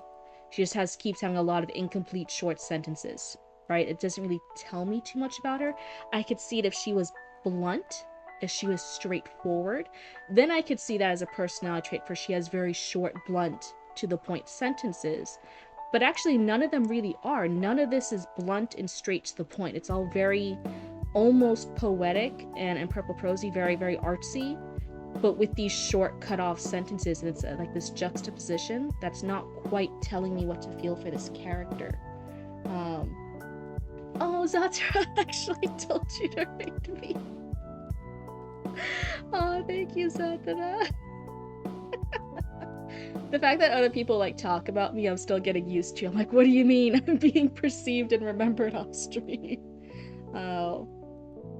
Blue Lady gets very distracted. She'll make that prologue last for 4 hours. Sometimes I'm more focused, but generally I was actually realizing stuff. I was realizing there was actually a dip in engagement and in people and stuff coming to hang out with me and yap with me and chat and like watch the stream when I was focused, when I was getting 3 or 4 readings done in like 2 to 3 hours, right? When I was really focused and I was getting those story submissions done to change out the story submissions form. That was lower engagement. Our channel is actually going down, and I was like, huh, maybe okay, it happens. You know, sometimes things go up, things go down. It's not a thing to really worry about. It just happens. But I was noticing it, and then I started relaxing and I was yapping again. I was getting sidetracked and I was yapping. I was telling stories with you guys and just being my distracted, authentic ADHD self again. And then boof, the counter went up again. Numbers went up again. I'm like, whoa, wait. It's like people like yapping with me and talking with me who it's almost like you guys don't put up with me. I was feeling so guilty over a lot of my side tangents. I'm like, oh, people must be getting really annoyed and must really want me to focus. I'm gonna really focus on stuff. But numbers don't lie, actually. You guys actually like hanging out more if I yap. Yeah, I'll take another look at. Gotta do the talk host routine. You should keep it that way. You talk so much and have an Aussie rating you a lot. Bring the yap! See, I told you. I was feeling so self-conscious about it. I'm like, let me try reining it in and let's focus and let me get like multiple done per stream And that's when I was doing really big. I was getting a lot of story submissions done per stream. I was doing like 3 or 4. I think one time I even did 5. I was getting them done. But the numbers went down, and then I was like, okay, well now that the story submissions are done, I can like relax and yap a bit more because the numbers are down anyway. You know, why do you care when the numbers are down? You can do whatever you want. As soon as I was just yapping and hanging out with you guys, poof, numbers went up. People love yapping on streams, and I realized that, and I love listening to other yappers. There were some content creators, they could literally be repeating stories for the 100th time. I'm still sat, I'm still listening, I still love it. And I recognize that as an audience member, that I love listening to yapping, and I love the creators I love and their yapping. And it doesn't matter what they do, I still love and am engaged doing their content. I think there was a disconnect of like, I didn't think that could work for me. I'm like, no, my voice is annoying. No, my stories are lame. No, it's like, whatever. People are here for story critiques. Let's go. There was that disconnect. There was that imposter syndrome. I'm like, no, nobody could think that about me, though. That's crazy. And like, hey, shows what I fucking know. Everyone loves listening to a blooba yap. Yeah, if you want to be entertained or connected with. And I love connecting and like hearing those random unique stories from the content creators I like. But I think there was just that disconnect. I still sometimes forget that people like doing that with me too. I'm like, oh wait. Oh my god. Like there are some streams and there are some like YouTube videos and like bots that I'm like eager, like me and Roots are like waiting for the next Fatal Frame upload from Gab Smolders. She's already done 3 full playthroughs or more of Fatal Frame. We've already seen the full games, but we want to see the next Gab Smolders playthrough of the same games we've already seen her play. Why? Because we love Gab Smolders. And then I think of doing that. I'm like, oh yeah, no one would love seeing me do that. And then like people are like in my chat, they're messaging me or they're DMing me like, oh, I'm so excited for the stream. I'm so excited to see you do this. I'm looking forward to seeing you do this, Cryptid. And I'm like, me? Me? Oh my god. You told Elle about a certain blooper last night? Oh, that's sweet. You thought your stories in real life was lame, and then I get people say, OMG, Hayden, I'm so glad you're alive after that. And go, maybe I'm not though. How do you consider the fact that you're boring? You have a boneyard in your property. I'm over here like, oh yeah, like I'm gonna trade patches with Hayden Heart in the future. I'm gonna get some cool bones and skeleton pieces. How can you be like such a cool badass person and be like, oh no, I'm so lame. Oh. The small streamers care more for their viewers versus big ones. Yeah, there's definitely, I know a lot of people say like, oh yeah, in a smaller community, you get that more one-on-one interaction. You only watch ones under 150 viewers or less. Oh, and it's still so weird to me. I'm like, oh, over 100 viewers. That still seems like a big streamer. You feel it yourself. It's hard to be like, OMG, you want to watch me? Crazy. I'm almost like, you guys need better taste. Like, come on. Like, I'm like, me with cars and my hobbies, like, to me, they're boring. And then to others, it's like, whoa. Yeah, even for me, like, I don't know a lot about cars. Cars are low-key, like, a little bit boring to me just because I don't get it. It's not my thing. Sewing's my big thing. I love fabric. I love sewing. That's boring as fuck to a lot of people, right? But even then, you still had super cool stories about, because you got to like purchase and like own like some really fucking cool ass shit. You know what I'm saying? You like stored some like cars and you had to store them like in Japan, like you were having cars like internationally that you were holding on to. Even from someone outside of it, I could still be like, whoa, that sounds like legit. That sounds like hardcore. That sounds like a really cool experience. We place roadkill and hunting stuff in a fenced in kennel in my yard to dry. You have 20 acres, so it's not like a backyard garden. Yeah. Like, for you, it's your backyard, yeah, but it's like a property. Yeah. I thought I was boring and unattractive. Elle refused to let me think that. Oh, is that your new girl? That's cute. Where was I? The only thing I had left of Mom. That's right, the scarf. I fixed my crimson pants next, tucking them deeper into my tall red boots, and inspected the holsters where my projectors, a pair of subguns, rested. Last, I pulled on my half-finger gloves. So again, so we have it with berries too, where sometimes there's a lot of description on how they physically look, the physical appearance description, and sometimes it feels a little out of place. And here, it's not a lore dump, but we are having that physical description dump. We have this character knowing their eye color, their skin color, their ears, their hair, how it's multi-dyed, the jacket, the scarf, the decorations on the scarf, the pants, the red boots. This is a very red and yellow themed fire character. Very yeah. Can you guys believe it? Like, low key, if I had still been with my ex, I could have been part of a family of the 1%. They had property. They were going off grid. They owned property. Before I broke it off with my ex-fiance, they had like a total of like 60 or 80 acres. It was like around there. And they did not realize how wealthy they were. They admitted they were part of the 1%. They were the 1%. But his stepfather, to him it was a more relaxed, casual life because his parents, who had disowned him, he's like, no, you don't understand. My parents, so my ex-fiance's grandparents, step-grandparents, they were the 0.1%. If you're the 1% compared to a 0.1% person, he's like, it's dirt poor. You're nothing. You're just someone to be bought. You're a more useful person to be bought. You're a higher end ticket item to be bought, but you're still someone to be bought. Like a 1% to 0.1%, it's no. This is casual. He was chill. So like, I could have been part of literally, if he wasn't such a fucking asshole, if he wasn't that bad and toxic, if it was not going down the road of like, oh, I probably would have been like a broodmare and dead by like 50. Like if it had not been going down that path, I would have been like, oh, I could have been set for life. I could have been set for life. Like when I'm writing characters, my head goes, must add what they look like. Yeah, it's hard.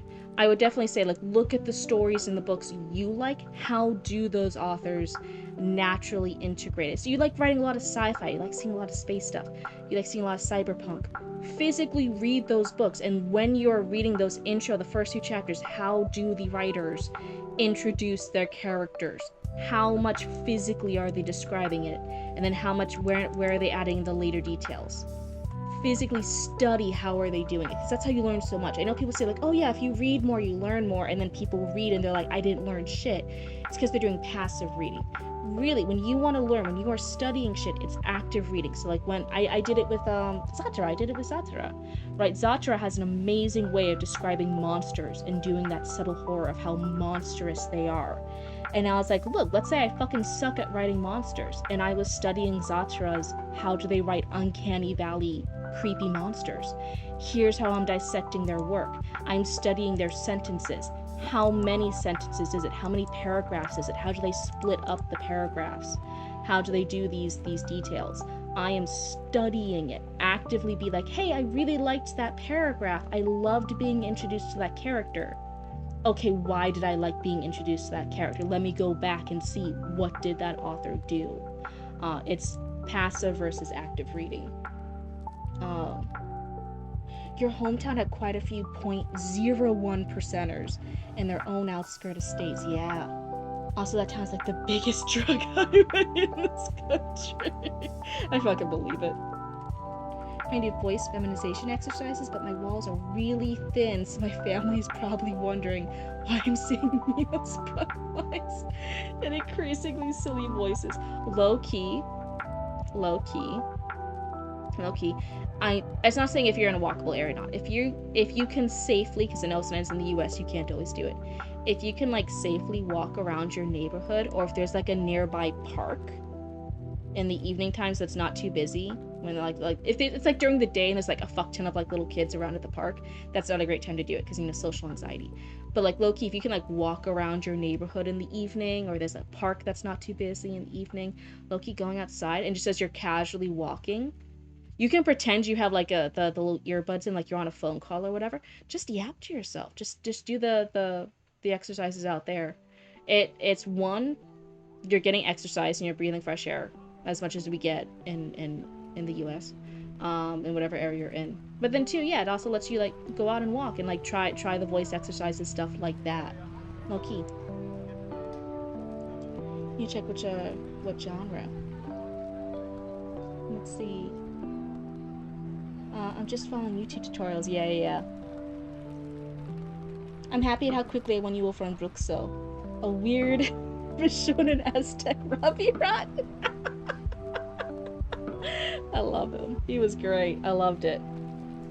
And that would be a thing too. That's something to like, okay, I have this character. I want them to be as likable. I want them to have such a strong personality and grab and yoink a reader's interest.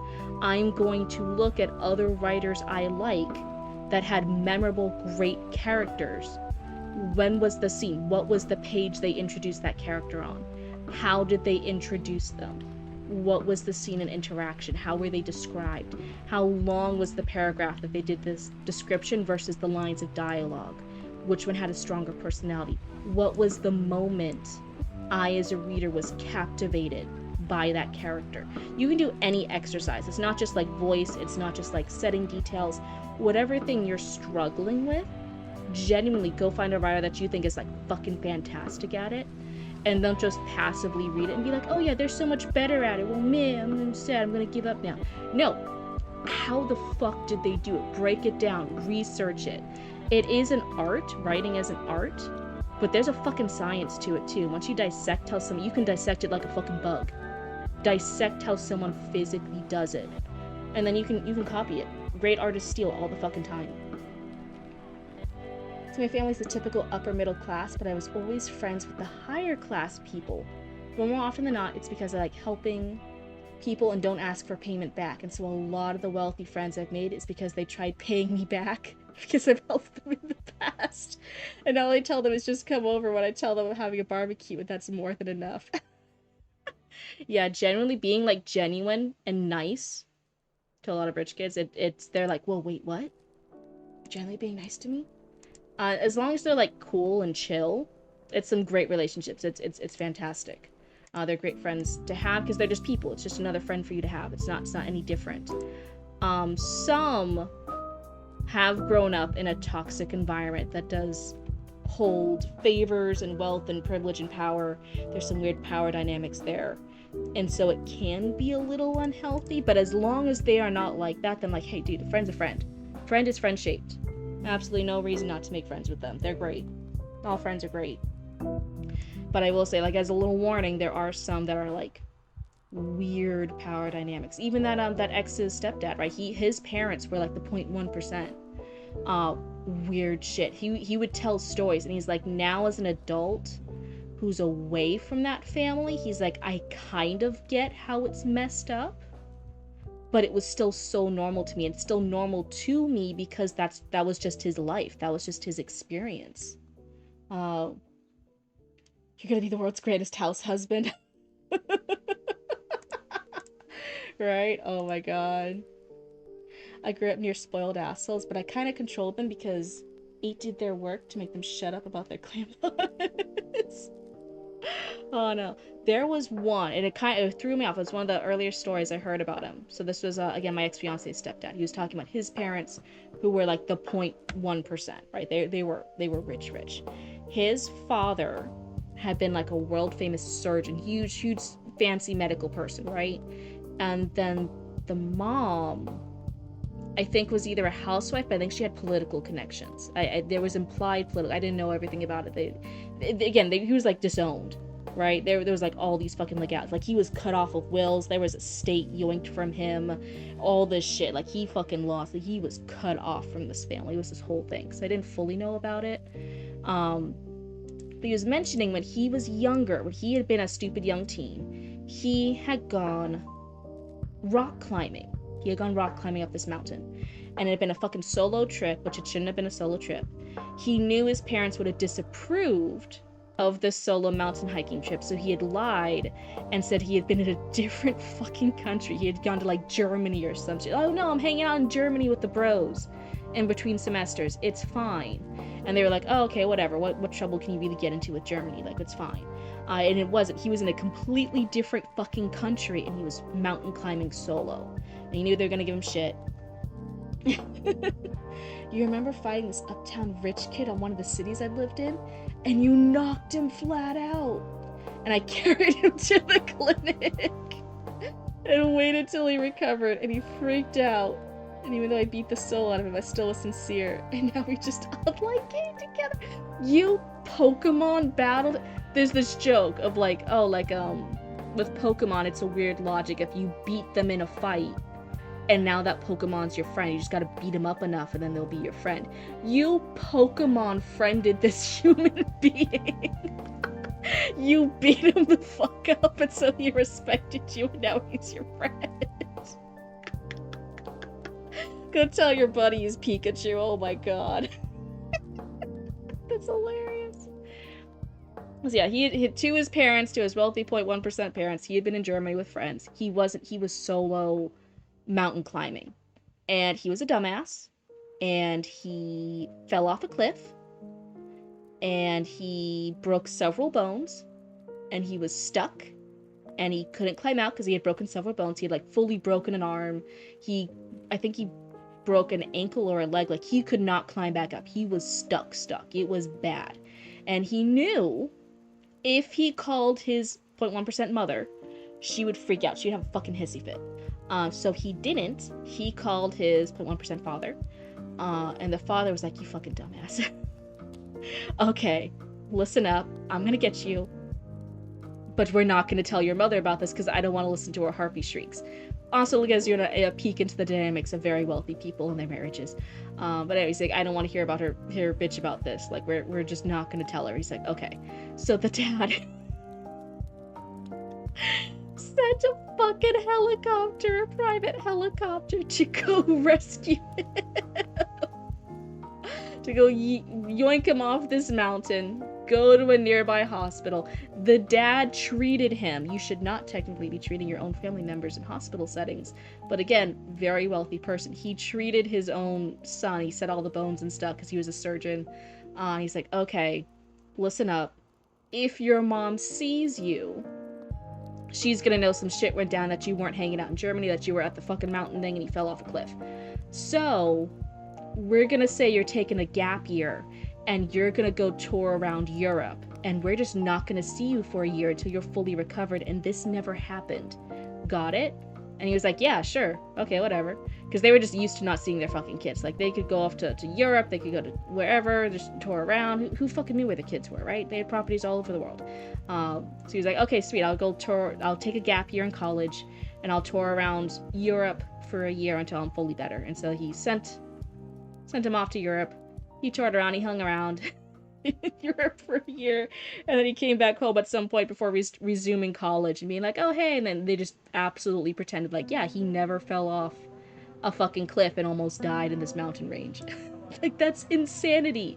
That is not a normal person experience. You cannot get away with almost dying on a mountain, getting a private helicopter to rescue your fucking ass, be transported to a hospital, get fixed, have all those medical bills be hidden from your parental figure, and then take a fuck off year in Europe in order to hide it from your mom so she doesn't complain to her husband, because that's just annoying and he doesn't want to deal with it. That's not a normal person experience.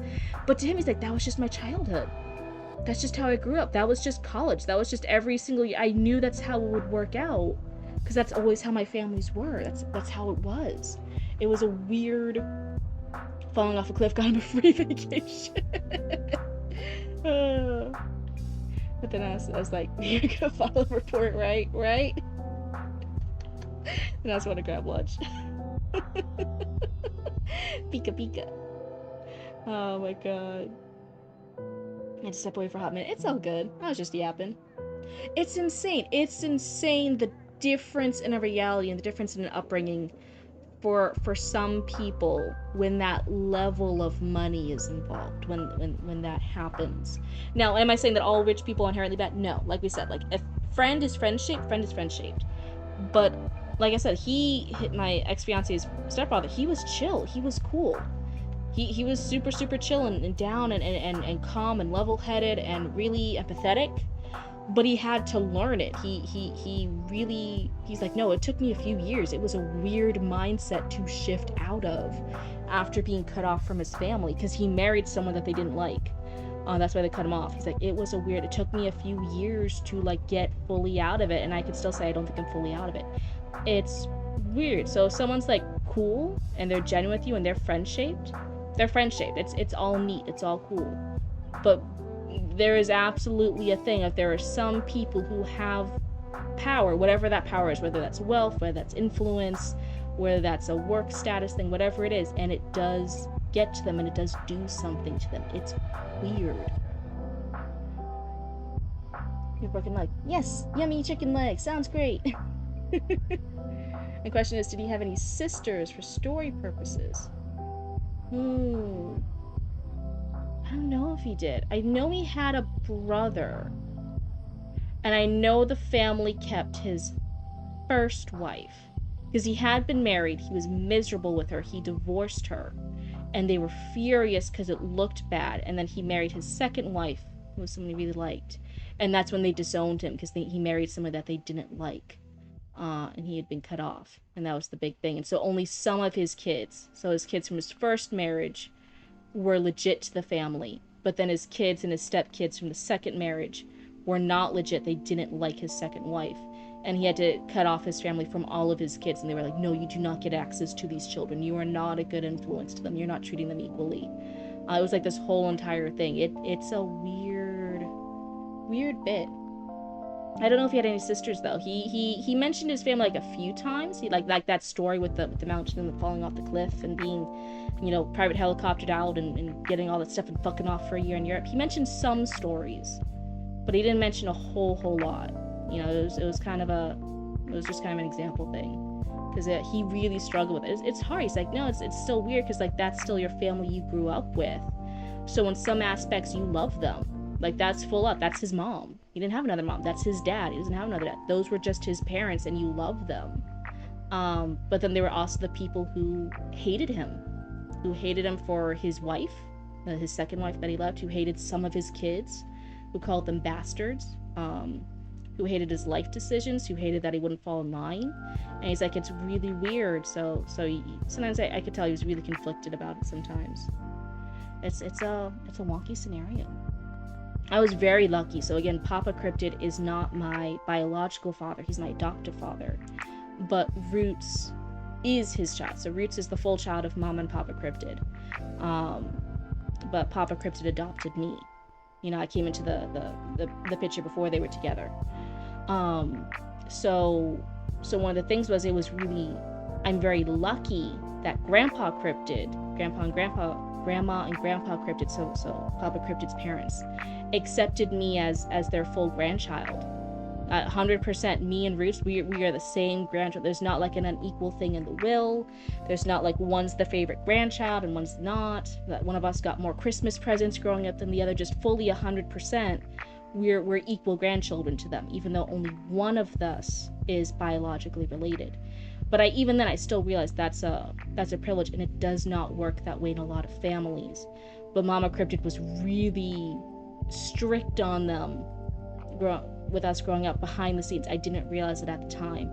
Very hard and focused on making sure Grandma and Grandpa Cryptid treated us as equal grandchildren.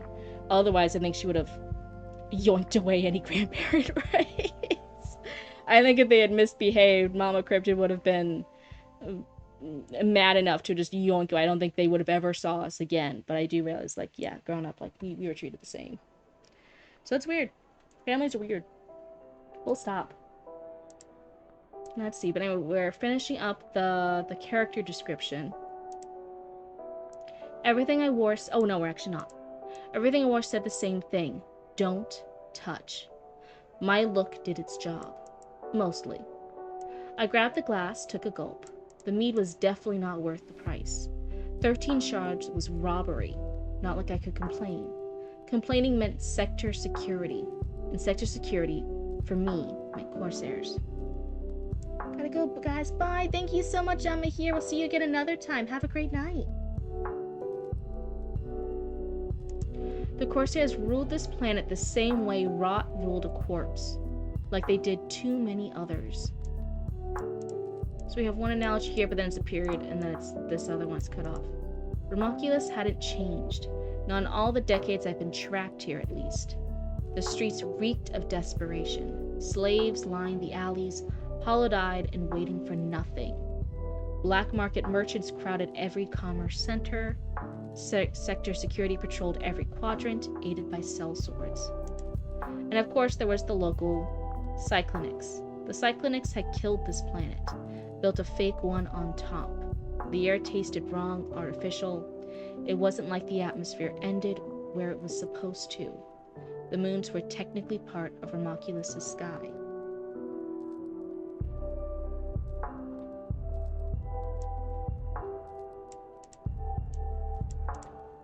Those local Cyclonics. I can say, so after reading this, I actually still don't know what the Cyclonics is.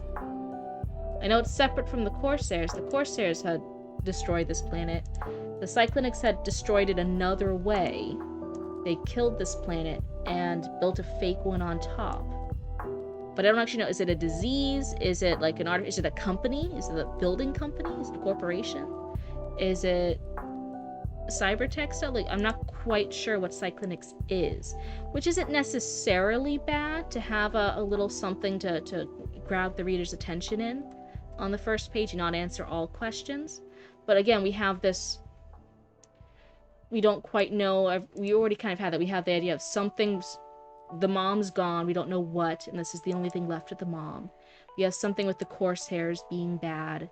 We have something with the government being bad, and then we have also some of the Cyclonics being bad and killing the planet. There's like a lot, you're dropping lots of tidbits and not answering any of them. And I think it would be a little stronger to purposefully choose one that's kind of the mystery and explain some of the others. Be intentional, not make all of them the little clickbait. Little clickbait's the wrong term, but when sometimes you don't answer a question right off the bat, you want the readers to question it, like, ooh, what does that mean? What does it mean the mom's dead? This is the only thing they had left. What happened to her? There can be something that's that little hook that you don't answer to kind of keep the readers reading more. But it feels like there's a lot of that, especially even for just the first page. And I don't want you to be too caught up in that. I want you to feel comfortable in telling your story. And yeah, there's an occasional little hook or two to keep us going. But don't feel like everything has to be a mystery. The world shouldn't be a mystery. Hi, not notable at all. Hello, hello. Okay, it's a race. I did not get that at all. Okay. Okay, so it's a race. It's another group of living beings. I was thinking, like, maybe it's because it's cyberpunk. I was thinking it's like a corporation, and they had built a fake one on top. Like, there's now this artificial world on top. Something's before the end of chapter 1. Okay. Walking on the stars wasn't metaphor here. Strap on a jetpack or just ride a Pegasus. Anyone could fly from Corinth to the moons. Freedom, they called it. I called it a joke. Freedom wasn't distance, it wasn't altitude, it was choice. And in Corsair space, nobody really had one. Let me check my Wi-Fi. Sorry. Especially not me. I took another gulp, tried drowning out the memories. I've been brought here as a child, barely 7 decades old. Too soft, too stupid to know better. I could still hear the chains, feel the collar. My slaver's face was an open wound that refused to heal. Because of him, Mom was, well, she was dead. That truth never got easier. The fleet overhead drifted out of the way. I took in the stars again. I found myself reaching towards something I knew I'd never touch. Funny how that instinct never died. Don't you just love Formula 1? Low-key, I want to write one of those shitty teen dramas as a throwaway project for an amount of ideas. Go ahead, do it. Do it. If that's where your inspiration's taking you, that's where your brain's going, do it. I am noticing, so we have a lot of our character sitting here and being cool and fire themed and being emo and edgy and sad and explaining things. But I don't think they've actually been doing anything, so I'm wondering if this is really the opening scene. I wasn't a slave anymore, not officially, but freedom didn't come from removing chains. It came from not being afraid. Now we're getting very philosophical here. But I was still running, never stopped. I'd hidden in nearly every city on this cesspool, ratted out every time I'd lingered. On Romoculus, trust was rarer than air, especially for someone like me. A name, a number, a ghost, and now a target. The roar of the crowd snapped me back. My ears twitched at the sound before I even processed it. I forced my focus back to my surroundings. So this is 3 sentences just focused on their attention coming back because of noise. Just grab a jetpack or ride a Pegasus.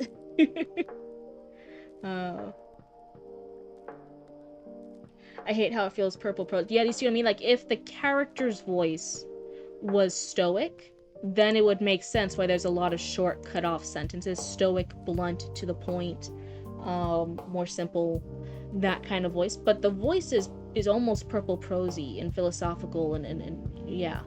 But then the actual sentences are short and cut off. That's why I'm like, oh, the voice isn't quite nailing here. I don't quite know what you want us to feel from this character, what her voice is. That's why I'm like, oh, I don't think it's quite connecting. If she's very, I say emo not in a derogatory way, but it's just a quick like little character reference. If she's emotional, she's edgy, she's cool and cyberpunk and has deep emotions and her mom's dead, that kind of thing. So brevity, emo.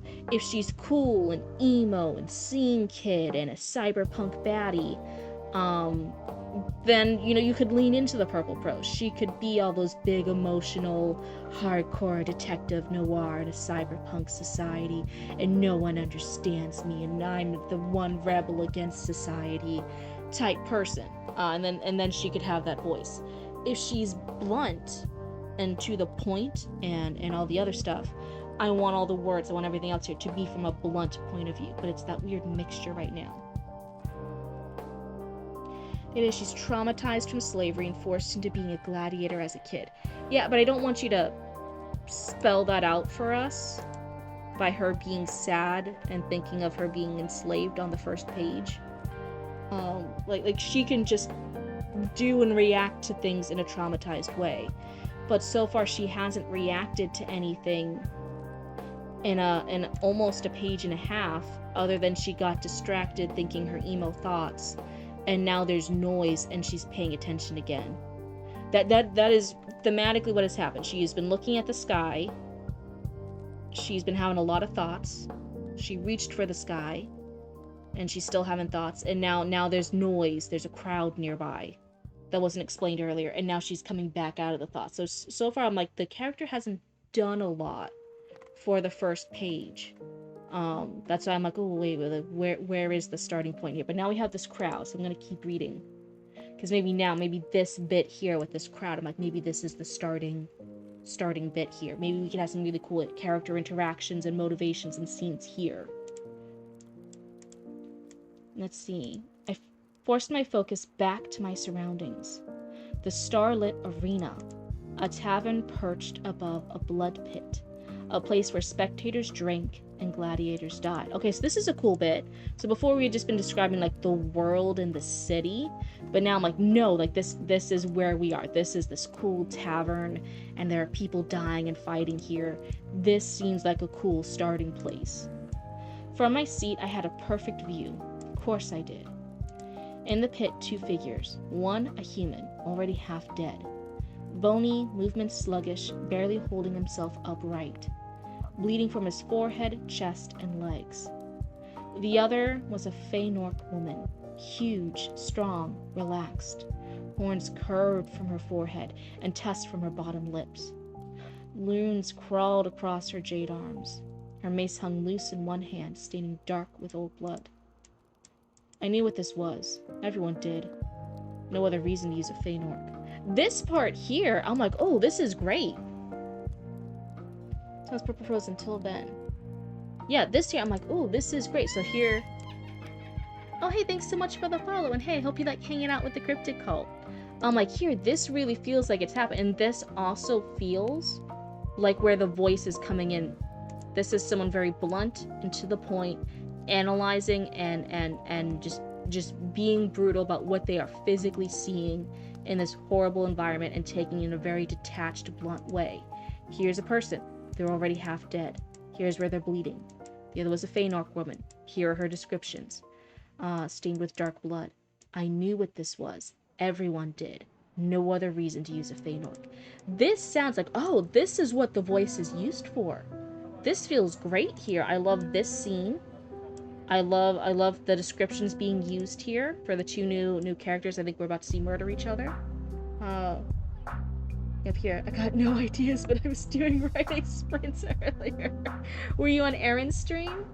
That was one of our earlier raiders, and then we also got oh my god, by Shadow, but I forget the full username.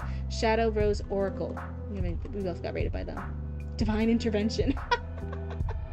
That's right. See, sorry you woke up in a cult. That's the truth. That's the bit. Welcome to the cult. This is the Cryptid Cult. Oh, it was Shadow? Yeah, we've been yapping a little bit. It's been really fun. But anyway, welcome. I'm sorry for waking you up there. If you gotta skedaddle and go get some proper sleep, it's all good. I did 2 fights in the blood pit for this chapter. I need to describe the world. Okay, but anyway, for here, I'm like, the voice is paying off here. The scene description's paying off. This is a good starting scene. I like this. This isn't too getting caught up in the purple prose and the world building and not really letting our character exist in a moment. This is almost just being a very excuse for like all the big world politics, like we're not living in the world yet, we're just having it described to us. This now feels like a scene. This is where things start. I like this. No other reason to use a Fëanor. The human stumbled. Barely lifted his hands. Barely and barely's used twice. I knew that look in his face. Defeat. I felt something twist in my chest. They'd probably do worse to me. Dignity and modesty weren't high on the Corsair's to-do list. Not even close if you were a woman. That never happened.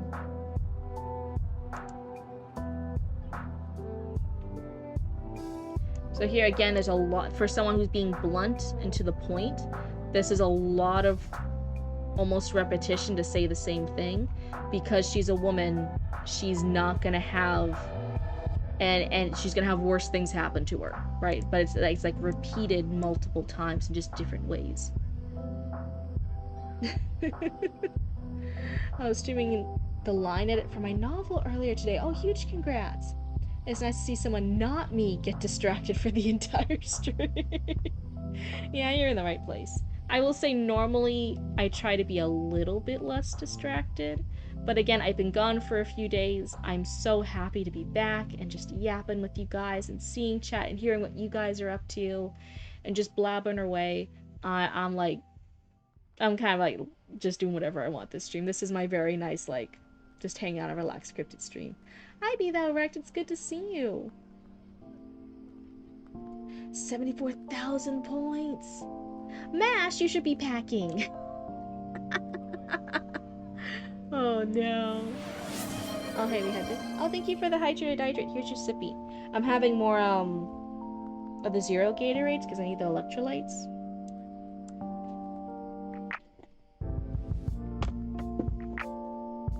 You're almost done. Did you pack a toothbrush? Did you pack deodorant? It's at a convention, okay? People are extra stinky. You gotta pack extra deodorant. True facts. Did you pack extra socks? I can hear the tone through the chat. Yes. Yes, Auntie Cryptid, I did. Oh my god. You had to get the novel from 675 to at least 500 pages. My agent said that's what it needs to be, so I've been working toward that. Oh, lots of hard work. You're working on the big brain stuff. But yeah, huge congrats on your agent. Get that SpongeBob shower in a can spray. As long as it, oh my god, what's the joke? Axe body spray. No, it's nice to hear a non-human confirm that humans are, in fact, super stinky. Yeah, I would even say WO's like we're pretty good at being not stinky. That's World Oddities Expo. So it's not an anime con, it's not a comic con, it's like spooky, cool baddies con type market thing.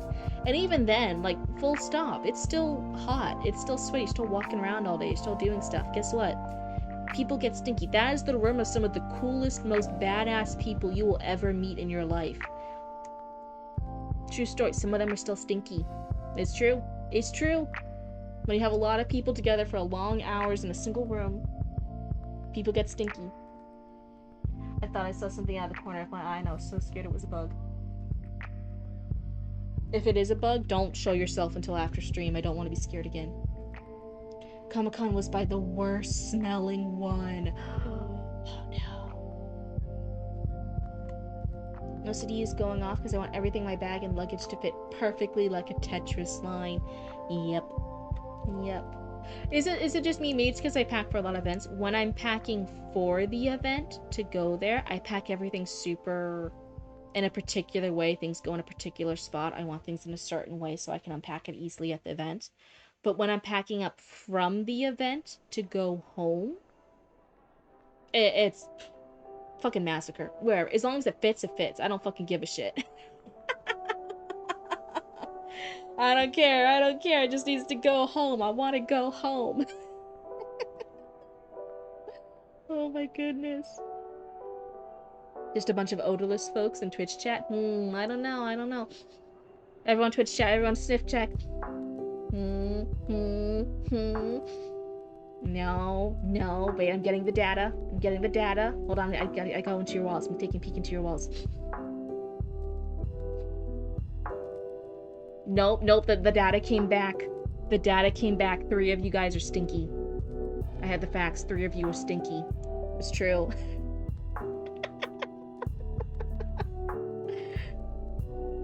Oh my god. I was doing freelance work and having something other than your published work to show an agent. I've noticed just in your experience. Ooh, that's a neat little tidbit. That's a neat. Yeah, going there is high stress. Coming from there, it's like, meh, as long as it fits. Oh no. Not me. Well, now I'm skeptical. Now it's Anti-cryptid, why is there a green cloud coming from some rooms?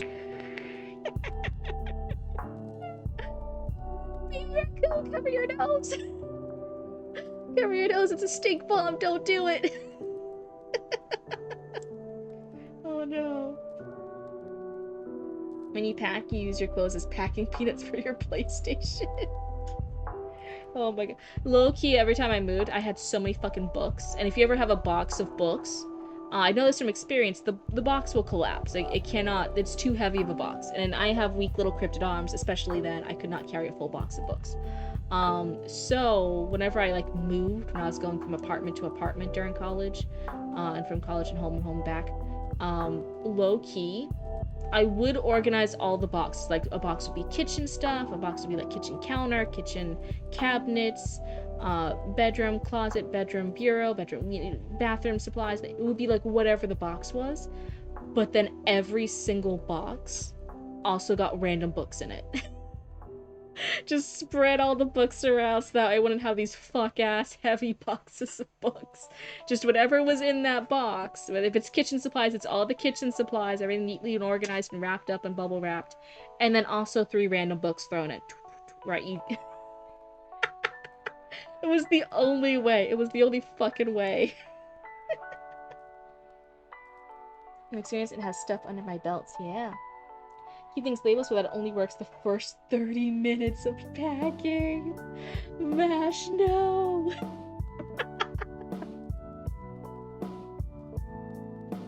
Oh my god.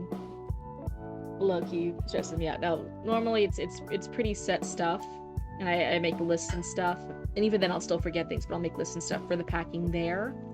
Packing home, free-for-all. Free-for-all. As long as it fits, it fits. Why are you crying right now, Heidenheart. No, you're still in the beginning of your journey, Heidenheart. Don't be crying already. You did some little experiment. You worked on your querying letter. You did some stuff. You reached out to the first couple of agents. You got some data from that. You're putting a pause on it until you get the feedback from me when I'm done reading your manuscript, and I can give you all the feedback and the data and the analysis and stuff. And then you'll do your edits and you'll resume the querying trenches. But it's not. I don't want you to be crying already. No. Only that stays organized is your electronics, because I'm not going to be frantic looking for wires and chargers. Oh, that sounds nice. I wish I was that kind of person. I don't know anything about electronics.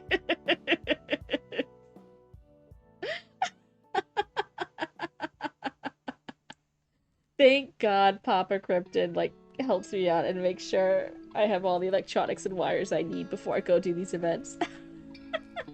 He'll, like, come out the day before. He's like, okay, here's the charger for your phone, because you need to take card payments with your Squares reader. Here's this. Here's the wire you need for it. Here's the lanterns all lit up. Here's how you turn them on. Here's this. They're fully charged. Here's this and that and the other thing. He's like, here's all the stuff. Because most of the electronic stuff is his, right? He just lets me borrow it. Okay, wait, Mash. I don't know if you're doing a yoke or not. Nah, I'm the Energizer Bunny of my groups. Because people know I have 2 to 3 battery packs in my bags. I get what you're saying, but for me, when I hear any of my friends, they're like, oh no, they're the Energizer Bunny. I'm like, it normally means a different thing.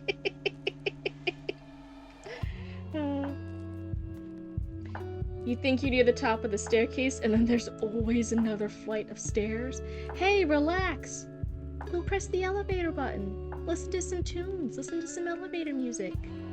Zone out for a bit. You've worked so hard, you can relax for a bit. We're all rooting for you.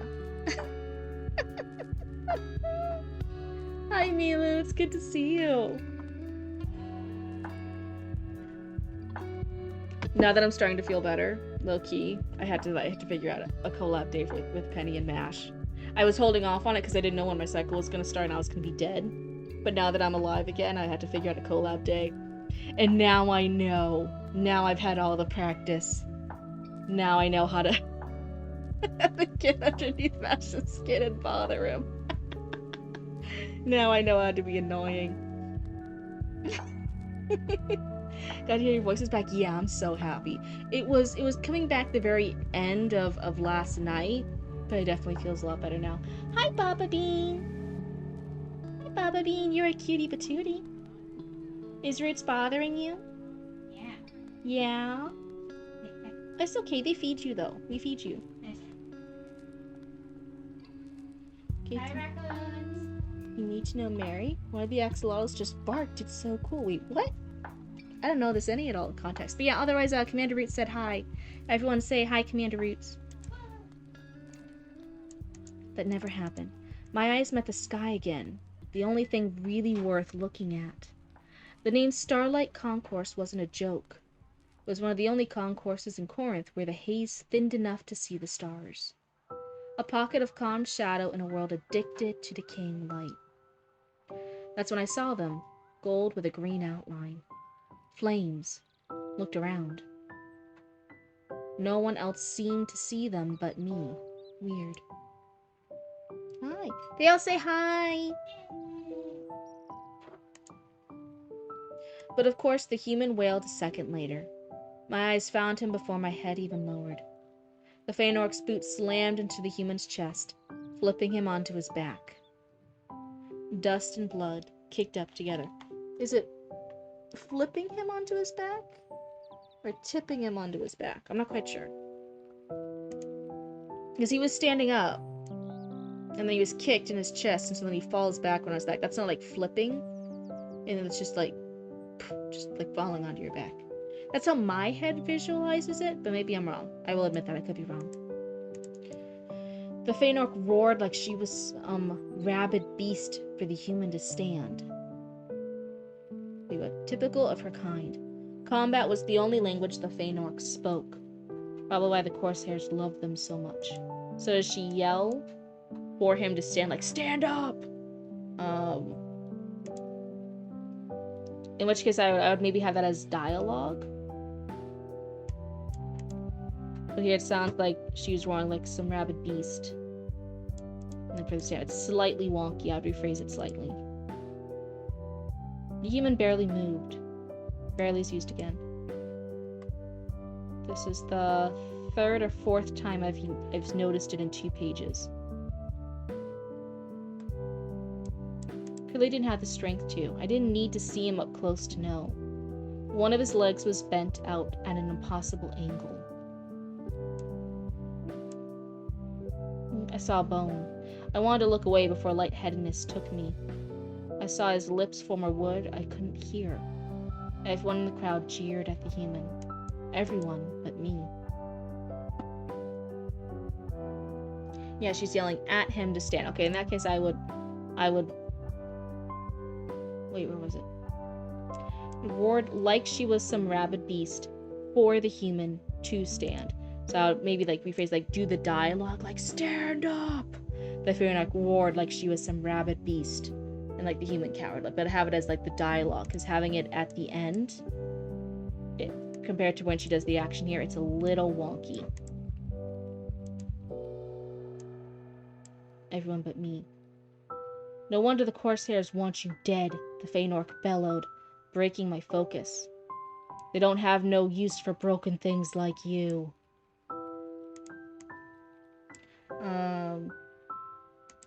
And again, here, like, again, we're getting to that purple prose, the very emotional, very, I'm the one unique girl. I'm the unique girl. I'm not like other girls. I'm not like these other people.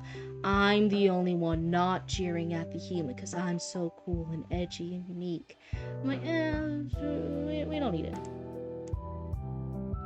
Breaking my focus. They don't have no use for broken things like you. I scoffed at that. Useless was just another word for disobedient, weak, or prisoner. The Corsairs didn't care. Anyone given that label was sent here to the starlit arena.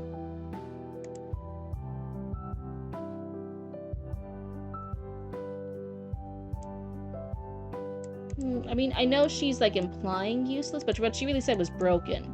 The human is broken. But then she's saying useless, but they're just saying they have no use. Oh, it feels like, again, there's that skip. They didn't say useless. It's saying the Corsairs want you dead because you're broken. Because now he physically has a broken leg. His leg's broken at an impossible angle. And now it's going off in this different thing of like, oh, he was disobedient, weak, or a prisoner. And I'm like, no, his legs, he dead. He's gonna die soon. He's gonna die soon. The Corsairs didn't care. Anyone given that label was sent here to the starlit arena. The mead met my mouth again. Guttural, slurred voices from nearby. Loud, sloppy. Easy to ignore unless you were me. I'd learned a long time ago that listening kept you alive. In the corner of my eye, I saw 2 people. I knew they were both Cyclinax from their one eye and stone-like skin. Here I am rewriting. Again, very... I'm the only one. Like, everyone on this planet's suffering. Everyone here is going for survival mode. I don't know why she's the most special person yet, as I read it on the 3rd page. For why only she's the one who's capable of surviving, when everyone else here is obviously capable of surviving. They're also in the same arena, drinking and looking down on people as her. But she's the only one here who has survival instincts of, oh yeah, everyone else wouldn't have noticed it, but I would. I'm unique. I'm not like other girls. It feels very I'm not like other girls, but cyberpunk. And I'm getting a little confused by it. A slurred debate broke out beside me. Heard the Cyclinax man mention Serapizin. Frowned my subguns in a breeze. Nearly drew them. Stopped when the Cyclinax woman asked if he'd meant the big one. The man fumbled, landing on a Hercules somehow. It was easily the worst pronunciation I'd ever heard, and I spent most of my life around drunk pirates. Idiot. The woman offered her own garbled version of the name. My idea for I'm the only one is her viewpoint is biased. How old is this character? Because we were dealing with Barry. Some of your rewrites were focused on making sure Barry sounded her age. That took a little while. It took a few rewrites. And this is another female character, and I'm like, is she a young emo teen? That's kind of the vibe I'm getting, but it seems okay. No, she's 19. She's a young adult. She is a young adult. She does sound a little. I'm not like other girls. I'm the only one, like edgy emo scene kid, for some of it. Then I'm like, when you're a badass, you don't need to mention and clarify how much you are a cool badass, as she is doing. Again, this is like one scene here, it's just mentioning it, and I'm like, no, like you could have this as a whole scene of hearing these two characters talk about it, and then her grabbing the gun and then releasing. This could be a whole scene, this could be spread out here, rather than just the quick little paragraph. I stopped paying attention after that. Listening to drunks was as productive as trying to escape sector security on a treadmill. But Hercules sounded like someone I knew. Not a chance it didn't belong to a gladiator. All gladiators knew of each other. Didn't matter what blood sport they were attached to. I just happened to be the most well-known. How could I not? The Corsairs had thrown me into the open air on a sky bike. I was 7 decades old at the time. A kid.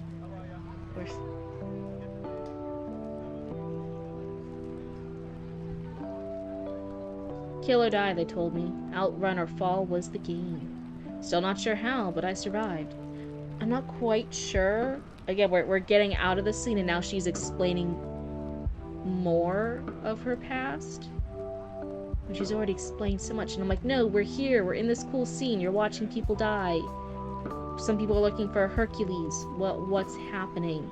And she's just in her head thinking of how cool and badass she is. Yeah, it's like in this sci-fi world, the years are measured in decades. Yeah, so it's not measured in years, it's measured in decades. You're right. You got it. I'm over-explaining. Kill or die, they told me. Outrun or fall was the game. Still not sure how, but I survived. Again and again and again. Then came the name, the Arrow. They broadcast me, turned me into something people bet on, cheered for. Every win meant someone else didn't walk away. Every cheer buried another face I couldn't remember. I stopped counting. Thought it would hurt less. Okay, we're very in our head. And I'm like, what? We have multiple paragraphs of being in our head, and just one paragraph for the actual scene, what's happening in the scene. Raced for 12 decades. That was until the lights shifted, sudden and sharp. A flare of emerald washed over the pit, drowning everything else out. My stomach dropped before my brain caught up. Him, rust bronze skin, black hair slicked back, jagged, pointed ears.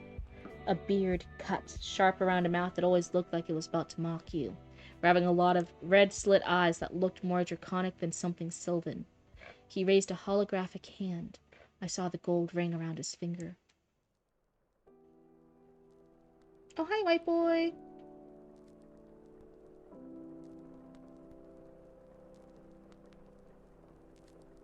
My body locked up.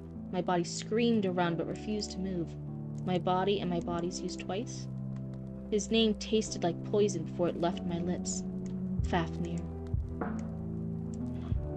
Again, we're in that trope I've seen you do before, where the characters are saying things out loud, where I'm like, would they really?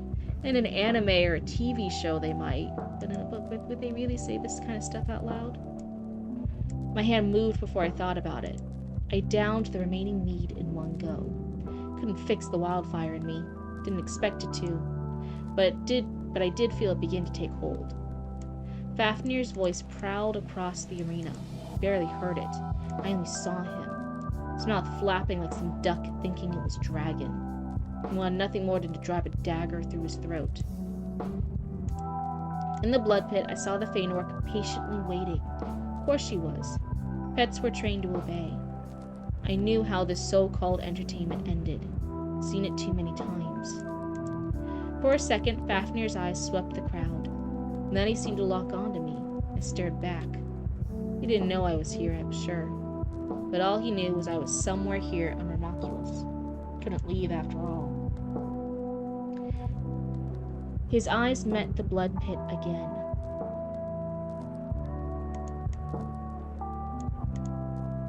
Blood pit's the whole thing, right? I felt my blood soar through my veins. Blood and blood seized too close together. I could do something. Save the human. But if I did... So this is weird. So previously I haven't really seen any interest in this character feeling any motivation to save that human. It's been very detached, very like, oh yeah, this person's gonna die. That's just what it is. The sky is blue. This is how old I am. Water's wet. This person's gonna die. And now suddenly, for some reason, there's this mention of like, oh, I had to do something. I could save the human, but if I did... And I'm like, this was not happening 2 seconds ago. Why this shift? Fafnir gave the signal. I saw the Fëanor's face turn into a disgusting grin. The mace came down. Bone broke. Blood gushed. I turned away. My teeth felt like they cracked from how tight I clenched. The crowd exploded. Stay with it. I thought they were doing a bit, but that's their actual username. Yeah, there's White Boy, and then there's another that's a Big Ol' Booty Boy. That's another one. That every time I say it, I know someone's just casually listening. It sounds probably a bit like, oh, like, what did Cryptid say? Who was Cryptid saying that to? But it's their actual usernames. Why do y'all do this to me? He's our favorite white boy. God exploded. Felt something shatter in my hand. I looked down. The cup was shattered. My fingers were bleeding. Glass glittered in my skin. Didn't feel it. Too full of mead and rage. I pulled each shard out one by one. My blood pooled in my palm. Felt it under the glove.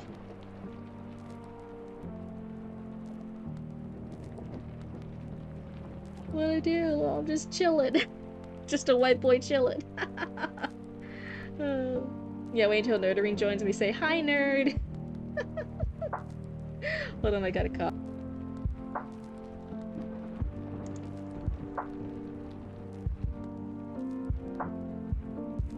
When does one use two... Oh, wait, the longer one? You can look it up. Hold on, let me see. Wait, the M dash? Sometimes I know you can use it for, like, cutting off. For, like, cut off dialogue.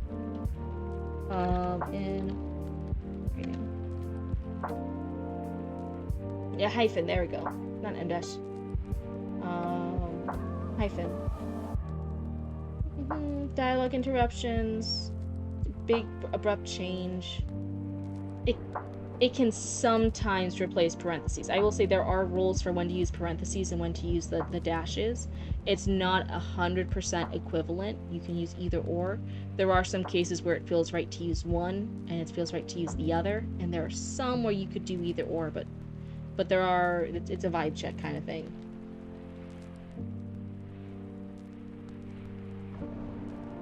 It sounded like you said, okay, you can look it up. I did say that. To be fair, I 100% did say that. I'll own up to it. I did say that. I won't lie. I won't change history. You guys can just rewind the clip. I did say that. I could be wrong. This, but I've usually seen it used to either accentuate a hesitation, cutting off a character line for dramatic effect, and as Cryptid said, sometimes, not 100%, sometimes replacing the parentheses. I did still look it up because I was like, okay, that was a little snappy of me. Let me look it up, and we could have a learning moment together. But like, generally, I'm sometimes also like, no, we can all look things up. It's all good. I know I'm blue and I'm on the computer, but I'm also not Google. If you ask random people shit, they'll give you random shit answers, 100%. And then you'll just have random shit info. And if you actually like research shit, then you'll actually know.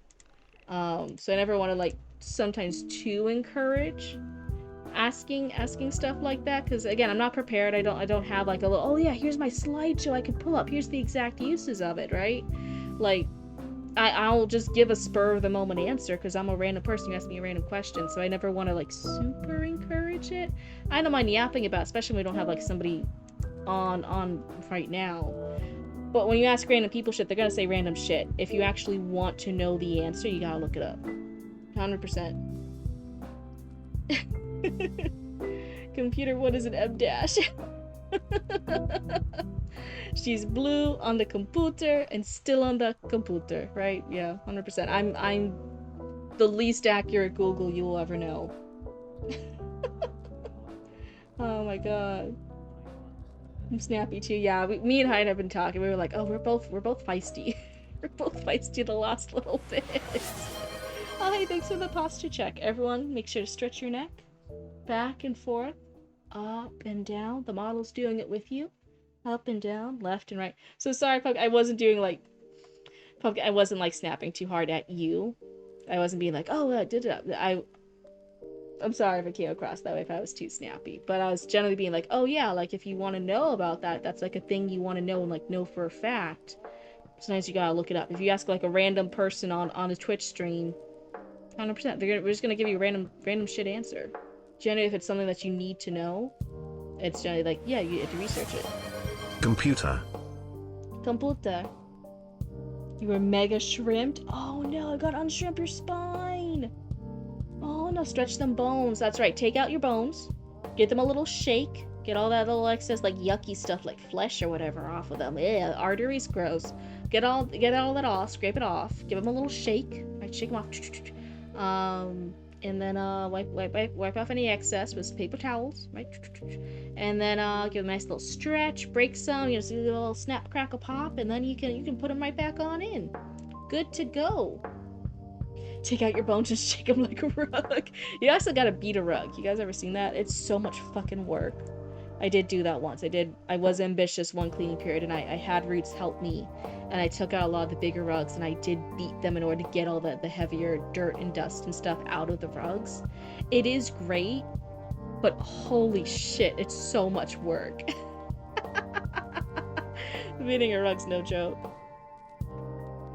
Can I get the ribs though? I want to make some baby back ribs. Only if you share. I want food. God damn it. Look what you've done. But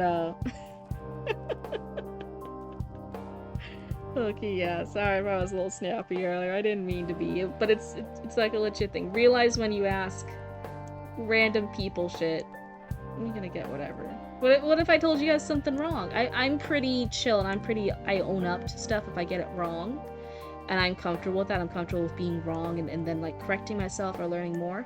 There are a lot of people you'll meet and interact with. They are not okay with owning up when they're wrong. Full stop. Full stop. They'll argue with you. They'll just continue fucking lying even if you show them evidence. I've known people like this. They do not like it. But if you ask someone like that and they just told you random bullshit and acted like it was fact and never double checked themselves and never looked it up and they just told you shit and you believed them, that's not fun. Bet. Oh, I completely misread what you were typing at first. What? Maybe Mash is right. Maybe I am too thirsty. Maybe this is a me problem. I'm so sorry. So what has typed in? I really just leaned to a big ass Assassin's Creed reference for this arc. Right? Mentioning Assassin's Creed. I only read, I just leaned into a big ass assassin, and I'm like, what? A killer with a booty? Who? What baddie did you pull? Everyone's pulling baddies. What the fuck? Why did you get the one with the bad ass? Completely misread it at first. Booty ass acid. Oh. You just realized you have a flower thing for your screen name. Oh, it can go in my breast pocket. That's cute. Ryan just did a double assassination. Booty ass acid. But can you understand why I misread it? And I'm like, blink, blink, what? You just got... she's not an assassin, she's just ass having.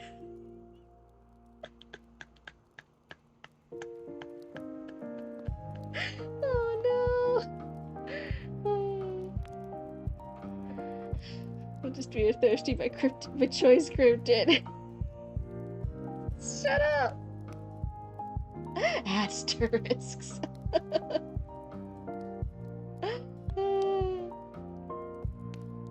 Because I know you be looking like a fiend through shade.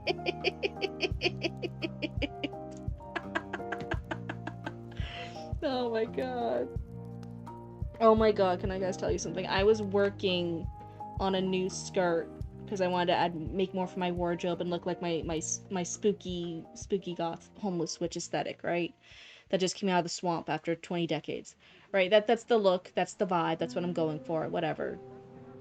I was working on one and I did all the measurements and I was super excited. And if you lay out the skirt, it looks cute. It is a fucking cute skirt. It's a cute, spooky, witchy aesthetic skirt. I love it. And then I put it on. And then I wear it. And it's just wrong. It does not look good. It does not look good. It's hitting at a weird height. It's simultaneously too long and too short. It's just at a weird thing. It's making my proportions look off, and I'm like, no. No, I felt the least cute. But if you look at it off of a body, it's such a fucking cute skirt. It's such a fucking great, fantastic. I'm so proud of my design. It looks so great. The fabric choices, the button choices, the lace choices, they all look great. It all is this cohesive design. And then I think I just fucked up the measurements enough where it's hitting at a weird spot on my leg. Horrible. Horrible. I need to add more to it. This is a case of, oh no, my lobster's too... No, this is a case of my skirt's hitting at a weird height and it's like butchering my legs weird and then I just look awkward and my proportions look off. I'm so upset. I put it on thinking I would look so fucking cute. Left the mirror being like, oh my fucking god, I can never leave the house with this in public. Did all this fucking hard work for nothing. I had to add in another. I had to add another tier for the fucking skirt to make it work. I'm so upset. If you went for asymmetry for one side, I could. I don't know. You want to see the skirt? I'll see if I can post it up. I can post a picture of the skirt after stream. I'll do it. I'll post a picture of just not laying on my bed. It's a cute skirt. If you just see it laying out, you're like, Cryptid, what are you complaining about? It's a fucking cute skirt. Not gonna fucking lie, it's fucking cute. I only realized it went on a weird height of my leg, where it's like below the knee but above the ankle. It's like a weird height on my leg. After I was like 2 yards. It's a 7-yard hem. It's 7 yards of hems. The hem circumference is 7 fucking yards of fabric, which means about 7 yards of lace trim. I had put on 2 or 3 yards of the lace trim. Realized it was hitting my leg at a weird height, that it just wasn't right. I need to add in more. And then I had to seam rip out all those lace.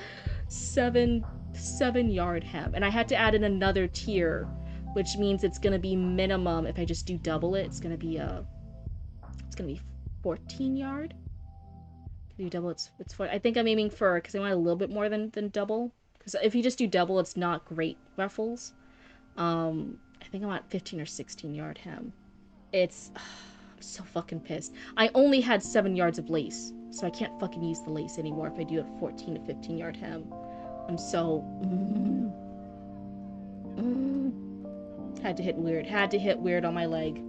I'm 5 foot, I'm just under 5 feet. If something makes you look shorter, it's gotta go. You gotta fix it. I can't be having things making me look weirder and shorter when I'm already so fucking short to begin with. I can't do it.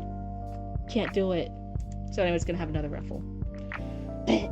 I wish you guys could see me sticking out my tongue and just going bit, but the model doesn't have that tracking, so it be what it be.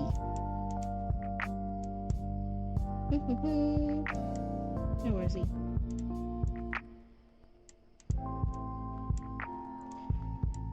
Let's see. My blood pooled in my palm, felt it under the glove. Hold on, I got a cough. Okay. But you could bring back cute goth road bumps? Wait, what? Being short would have certain advantages for a cryptid. Yeah, I can see a lot of people's kneecaps. It puts me closer at kneecap range to yoink the kneecaps. It's really great. I do say, easy to sneak. You forgot? Barely 5 feet. I'm so close to 5 feet. I'm so close. It's not even a full centimeter. It's a fraction of a centimeter below 5. I'm just a hair below 5 feet. I'm a professional seamstress. I know measurements. I'm just a hair under 5 feet. I know I just went onto this rant about the skirt and how I fucked up the measurements, but please, I know measurements. I'm just so close to 5 feet. I'm basically 5 feet. I'm basically 5 feet. You can just basically call me 5 feet. Really, it's true. Basically 5 feet. Can like reach my new protagonist.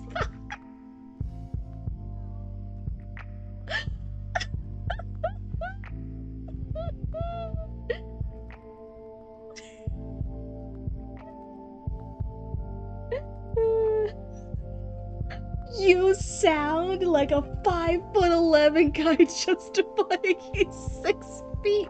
Banned.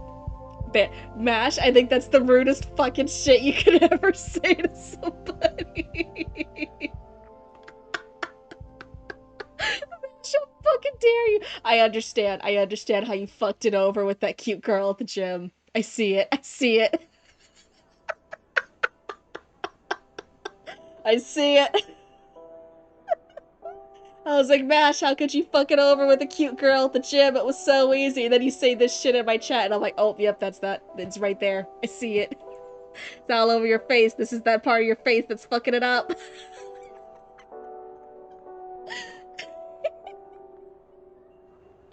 Oh, no. Payback for teasing me, goddamn. You got payback with interest, not gonna lie. It's fucking good. Oh my god. How could you forget I'm like a fucking ass shorty? I don't have a tall person personality. I'm obviously making up for something, and I'm making up for the fucking height department. 100% I have short person personality. I know a lot of short people don't like admitting that they have a short person personality, that they have the personality of a chihuahua. I fucking do. I admit it. I fucking do. I'm a blue chihuahua at heart. There's no difference between me and a chihuahua. He's a super soldier with nanobots. It's the story Sama knows. Oh, it's gonna read. Ooh, that's cool. I give you 5'6" vibes? Aww. Okay, now we're good again. That's right. That's right. Everyone, emotionally, spiritually, I identify as someone who's 5'6". See, you can tell. Mash read me right. I identify as someone who's 5'6". Spiritually, my star sign says I should be 5'6". I'm an Aquarius. I have a lot of fucking Aquarius on my star signs. If anyone knows a lot of zodiac stuff, that kind of explains a lot. If you can say almost anything about the stars, if you get really into star sign stuff, into astrology reading, there's like, it's not just like what star sign you are, it's like what's your sun, your moon, your this, your Lilith, your hey, what's all these different things. Where's your moon rising? Where's this? Where do these parts intersect? What's in your money house? What's in your home house? What's in all these different things? A lot of it's Aquarius for me. More things than should be Aquarius is Aquarius for me. It's a concerning level of Aquarius. I think I'm perfect though, so. 6 inches is like an extra 25% height for you.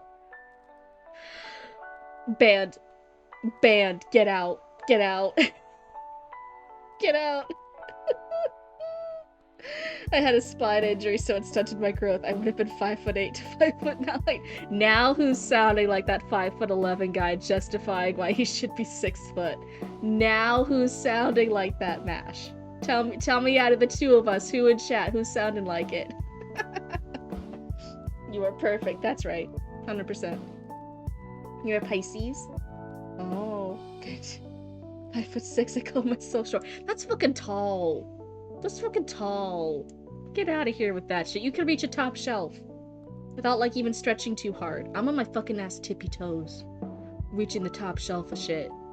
And I can't reach the back of the top shelf. Like, I can reach stuff if it's in the front of the top shelf.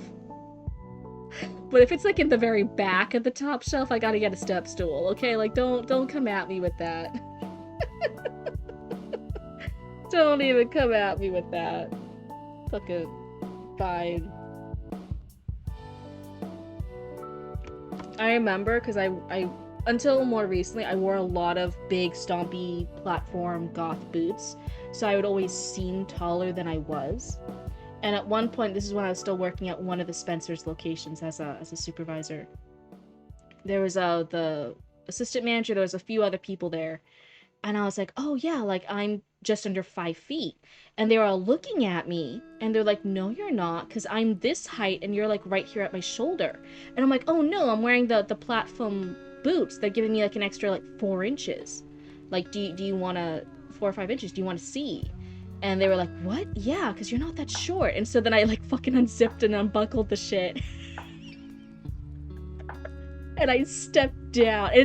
They were tall enough boots that, like, when you step down from one, but your other foot's still in the other shoe, so you're half in and half out of the shoes, there's that you're lopsided, right? You're struggling to maintain your balance, like, you gotta be careful. And then they were there was just everyone, my coworkers, like, oh, you're so short. And I was like, yeah, I fucking told you, I'm just under 5 feet. And I, like, finished stepping out of the shoes, and I stood up to my full height, and instantly it was the noticeable of, like, people that I had been, like, eye level or above with, I was now, like, staring at their neck or chest. And they were like, oh, Cryptid, you're so tiny. And I'm like, yeah, I told you. They're like, no, Cryptid. And they were, like, leaning and whispering as if I didn't fucking know. Cryptid, you're so short. Cryptid, oh my god, you're so short. And I'm like, yes, I told you this. They're like, no, Cryptid, oh my god, I could pick you up and squeeze you, you're like a little doll. And I'm like, yeah, I'm short, I'm shorty. I'm short, I'm just under 5 feet. I told you this. I don't know why you're in disbelief. Oh my god, Cryptid, you're so short. It's fucking horrible. Your shells are too tall for me at 5'3". That's it. I'm placing your phone at the top of your booth if I catch you in a car.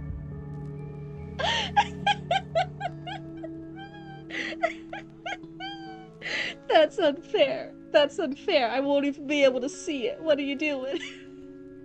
I'll be looking around like, Mash, where did you put it? Where is it? Where's the phone? I won't even know to reach for it. That's not fair. Everything in my job still makes me feel like I was cast for Willow. Now imagine you as a manager with an assistant always running after you with a stool or stapler. Shut the fuck up! Shut the fuck up!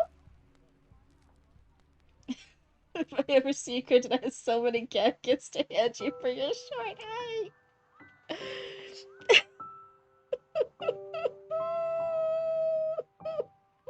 I shouldn't tell you guys shit. Shouldn't tell you guys shit. I bet those people still tell tales of the day they met a Cryptid. Well, to be fair for them, it was just some random half-assed goth bitch. But it was also Spencer, so everyone there was either a half-assed goth bitch or like an actual full goth bitch. Like there were just people who were mediocre cool goths and people who are actually cool-looking goths. Like I was just a normie. When you're surrounded by people who are in the exact same subculture as you, you're just a fucking normie. You're just normal in the group. I think a lot of people try to join subcultures to be like cool and unique and edgy, and I'm different from everybody else. Yeah, you're just a person. You're a person, you got likes and interests, you got stuff you like, you got stuff you don't like, you got ways you like to dress, you got ways you don't like to dress. If you're just doing it to be unique and quirky, there's always someone more unique and quirky that you're normal to somebody else. It doesn't matter. Well, thanks for you for what you tell chat is equal to what I accidentally have in chat. Oh no. I don't know, man. I don't know. I think me fucking up and embarrassing myself in the bank is still worse than you just absolutely destroying that girl in the gym. I tried to give you a compliment. Because at least that was you, like, shutting it down, even if you didn't mean to. That was, like, you being in charge and be like, no, like, whatever, I'm just fucking ignoring her. That was, like, no. Like, I kind of, like, this guy was kind of cute. He was kind of, like, the nerdy cute. He looked so breakable. He's so breakable and nerdy and cute. He was a nerdy in a cute way. Oh my god. That's so hard to find. And he recognized me. He knew me. I had been to the bank 4 times in total. The first time I went with the bank manager to set up the business checking accounts and stuff and all the stuff I need to do for Cryptid Roots. Every other time was with the same bank teller. And the first time I had mentioned I was drawing out cash to have as cash for the cash box for a booth for a previous woe. I just needed cash. I needed a lot of 1s and 5s for the thing. He's so breakable as a statement to make. He was so breakable. He looked like I could snap him like a twig. He looked like I could make him cry and he would say thank you. Oh no. He looked so breakable. Please, you don't understand. I fucked it up so bad. I have a goth Santa elf costume. It's more Wednesday Addams, but pointy ears. Oh yeah. I like that. It's so bad. It's so bad. Like, please. And so he remembered me. So I told him, like, oh yeah, I'm getting cash for this World Oddities Expo market I'm going to. I'm going to be a vendor. He's like, oh, that's super cool. And he asked me some stuff while I was pulling the cash out from the account for me about it. And I was just yapping because you just make conversation real quick, and then I left. And then like a week or so later when I came back and I walked in to like deposit all the money we'd earned, he remembered me and he looked at me and he said, oh, how was the World Oddities Expo you were at? Was it good? Did you have a good time? And I was like, oh wow, like he remembered me. Like, that's crazy. And we were talking and yapping for a little bit before he had to leave someone else. 3rd time I came in. Again, he's there. And you can see like he's behind the thing, he's the bank teller there, and he's so cute and nerdy. He was over there, he's so tall and lanky and breakable. And he's I swear it's like a little Studio Ghibli moment where it's like My Little Hair Tunnel where his hair went like he recognized me and he seemed so excited and genuine to see me, not in like a parasocial way, but like genuinely like, oh, that's that cool like random creepy lady that I sometimes give cash to. Oh, I'm gonna ask her about her stuff. And this time, on top of the tie that I complimented him on before, he'd been wearing the tie again, he also had a cool spooky bracelet on that I was going to give him a compliment on, so they had to ask him for tech support stuff. So it seemed like he was kind of leaning in to the gothist type thing as much as he could for being a fucking bank teller and being a cute little nerd guy. I fucking flubbed it so hard, guys. I fucked it up so bad. He obviously recognized me. He was so genuine and like making as much conversation as he could with me. Like, there could have been a bit if I didn't look like the biggest fucking stupid idiot. If I wasn't the most brain dead asshole for this poor guy. If I didn't see the light leave his eyes. Oh my god. As Adam's future hubby, nerdy, breakable, and colorable. That's kind of like in the second movie. I don't know if he was specifically colorable. I don't think we saw him in a collar. He was obviously going for like a younger Gomez type angle with that second movie, Adam's Family Values. But I'm really scared for who this may be. Make you feel better during the next maxing break. Okay. Mash, it was so bad. I flubbed it so bad. I'm not used to flubbing stuff like that. Again, I have a booba model. I have booba in real life. When you are an interesting, unique goth person, I won't say I'm like the coolest goth person because I'm fucking not. But when you're like unique, alternative person with booba and like long hair and you do your eyelashes and your makeup and stuff, it's not like normally you can get a fucking date. It's not fucking hard. You have booba, you have makeup, you're alternative. Fucking anyone's kind of drooling over you after a little bit, right? You're everyone's like weird manic pixie dream girl, but like cooler because they grew up with like the 90s TV shows. They all had one goth baddie. They think you're Sam from Danny Phantom. They think you're the one girl from they think like whatever, right? So like it's not hard to get a date. It's kind of easy. It's fine, especially from guys. Like I'm not used to fucking it up that bad. I was not used to fucking it up that bad, to making a goddamn fool of myself. Oh no. Oh no. Normally when you're the cool goth big booba baddie, that doesn't happen. Man, this is a McDonald's. Oh my god. Don't ignore my advice. Oh wait, what happened? What happened? I missed it. I don't see any advice. Oh. Next time go in fully dolled up. The whole shebang and ignore him. It's okay, but then I just look like a pretty idiot, and I don't like being dumb. I really do. I know I'm dumb about certain things, but I'm very smart at other things, and that's kind of like the trade-off, because I feel like that's normal, so it's fine. But I looked like a fucking dumb idiot. I looked like 0 brain cells ever entered my brain ever in front of this guy. Oh my god, I hate being stupid. I hate being stupid. No, I hate being stupid in front of people. Oh, thanks for the head pats. I need that as a redeem in the future. I should get you guys that have the head pats redeem. I need it emotionally. I need emotional head pats. No one likes being stupid. So I feel even if I go into like all hot and sexy and cute again, it's just being a bimbo. It's just being goth bimbo. I don't want to be that. That ain't who I be. Okay, but anyway, so we were here. We were with our cool badass cyberpunk character. They broke their mug. There was blood everywhere. They felt it under the glove.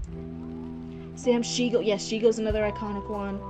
Mrs. Saturday fired off some neurons for many of us. Yes, Sam, Shigo. Is not Treasure Island. What's the island one that has the girl with the impossible shirt corset thing, whatever that thing is. Adventure Island? Something like that? In Russian, that's not, and I only know that because Echo. Wait, what? Total Drama Island! Thank you, what? Thank you for knowing, so yeah, Gwen. Okay, yeah, see, that, like, 90s, early 2000s, everyone had, like, one gothy baddie. And then now a lot of, especially normie guys grow up and they see like an alternative woman, not even necessarily goth, just like different, just weird, some alternative person, and they're like, oh, they've been programmed from this was all their cartoon shows growing up. They're like, oh, cool goth baddie must win over. Oh no. Total Drama Island, yeah. I didn't mean to get distracted again. Don't call me out like this. Don't call me out. Can she end up with Owen in the sequel show? I have no idea. I never watched that show. I only saw the commercials for it. And I was like, oh look, it's the another iconic. There's one goth baddie in the bunch. Yeah, durable my ass, I whispered. I glared at the 13 small shards. 13 seems very specific. I want a refund. So she pulled each one out. So is she holding the shards in her other hand? How does she know it's 13? That seems weird. I shook my head, looked below. Dark armored sector security agents took the human's corpse. No ceremony. All the while, the Feanor raised her weapon to cheers. I didn't bother to watch her. My focus snapped back to the only thing that mattered. Fafnir. This time I heard his words. I hated it. Now that the filth is dealt with, he paused. Let the crowd lean in. I want another overpriced mead. Maybe two. Let's move on to tonight's main event. Oh, okay, so this is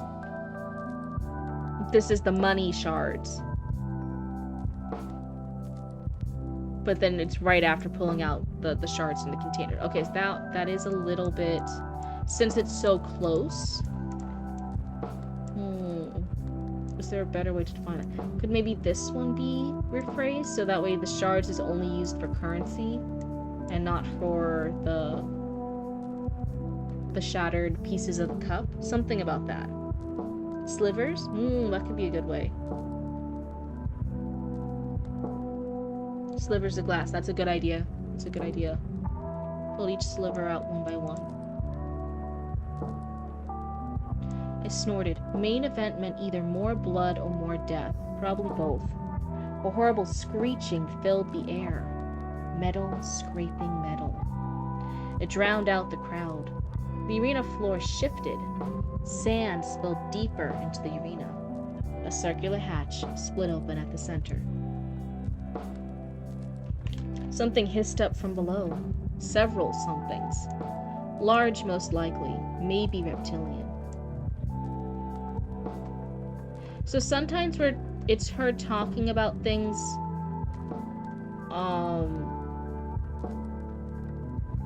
almost as if it's happening now, like it's happening in present.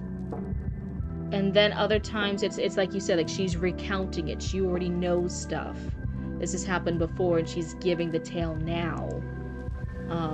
But then it's phrased in a way as if she's again just seeing it now. So that's why I'm like, oh, several somethings. Large, most likely. Maybe reptilian. It's like, shouldn't she already know? She's already lived through this. She's telling us the story after she's experienced it. That's the entire part. That's why she starts off with, my name is Sagata. That's why she's explaining things to us. So I'm like, oh, why this here? I got something special for all of you tonight, Fafnir purred above us. Feast your eyes on the newest member of my crew. Something moved in the dark. The crowd quieted just for a second. Then a collective breath. I leaned in, needed to see.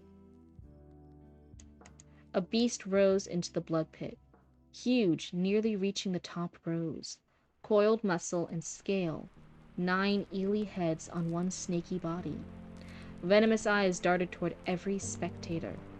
It was covered in oily green scales. Did we already use oily? Wait. 9 eely heads. Okay.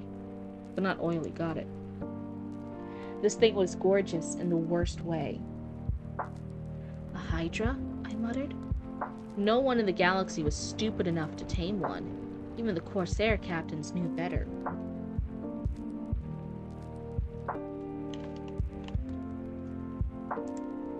All 9 heads hissed at once. The Hydra's body shimmered, began to shift. Of course it had to be worse. The Hydra sank. The heads collapsed into each other. Oily scales became green flesh. Limbs formed. First arms, then legs. Its tail retracted. Should that have the apostrophe? I don't remember. I watched the Hydra dissolve and be replaced. In its place, a green sylvan woman with blood hair. Didn't need to be close to tell she was tall. Is it like blood red hair? Blood colored hair? Or is this one, because we're dealing with transformation. She was a Hydra 2 seconds ago, so just to clarify. Or is this hair actual tendrils of blood? Blood red hair, okay. Didn't need to be close to tell she was tall. I didn't know this woman, but she did look about my age, maybe a bit older. She lifted her arms like she owned the blood pit. I am Hydra Lerna, she declared. I hated how much her voice was like her Hydra hiss. I am Fafnir's greatest shapeshifter. The arena exploded into cheers. At least her speech was cut off. Guess she got lucky. If experience taught me anything, it was Fafnir didn't like sharing. But I couldn't help the annoyance. honor, loyalty, all the things that made Sylvankind Silva. Everything we were supposed to stand for didn't mean much here. Not after Fafnir got his claws in you. Anyone he couldn't control, he hollowed out, made useful. Everyone knew the alternative. Again, very, very emo in her thoughts in her head, and I'm like, no, like, stay in the scene. If this is a blunt person, let her be blunt. Don't let her be too caught up in the purpley prose, type thing. Above us, his hologram loomed, his eyes narrowed at Hydra, who was too busy soaking in the crowd to notice. Delusional, even for a Corsair. The crowd quieted when they saw Fafnir's expression. I knew that look all too well. Whatever plan he had for Hydra was replaced. Oh wait, here, my lo-fi beats. Do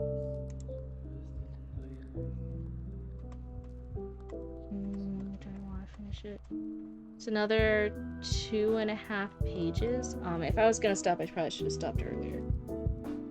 But I am feeling like my voice is kind of giving out a smidgen.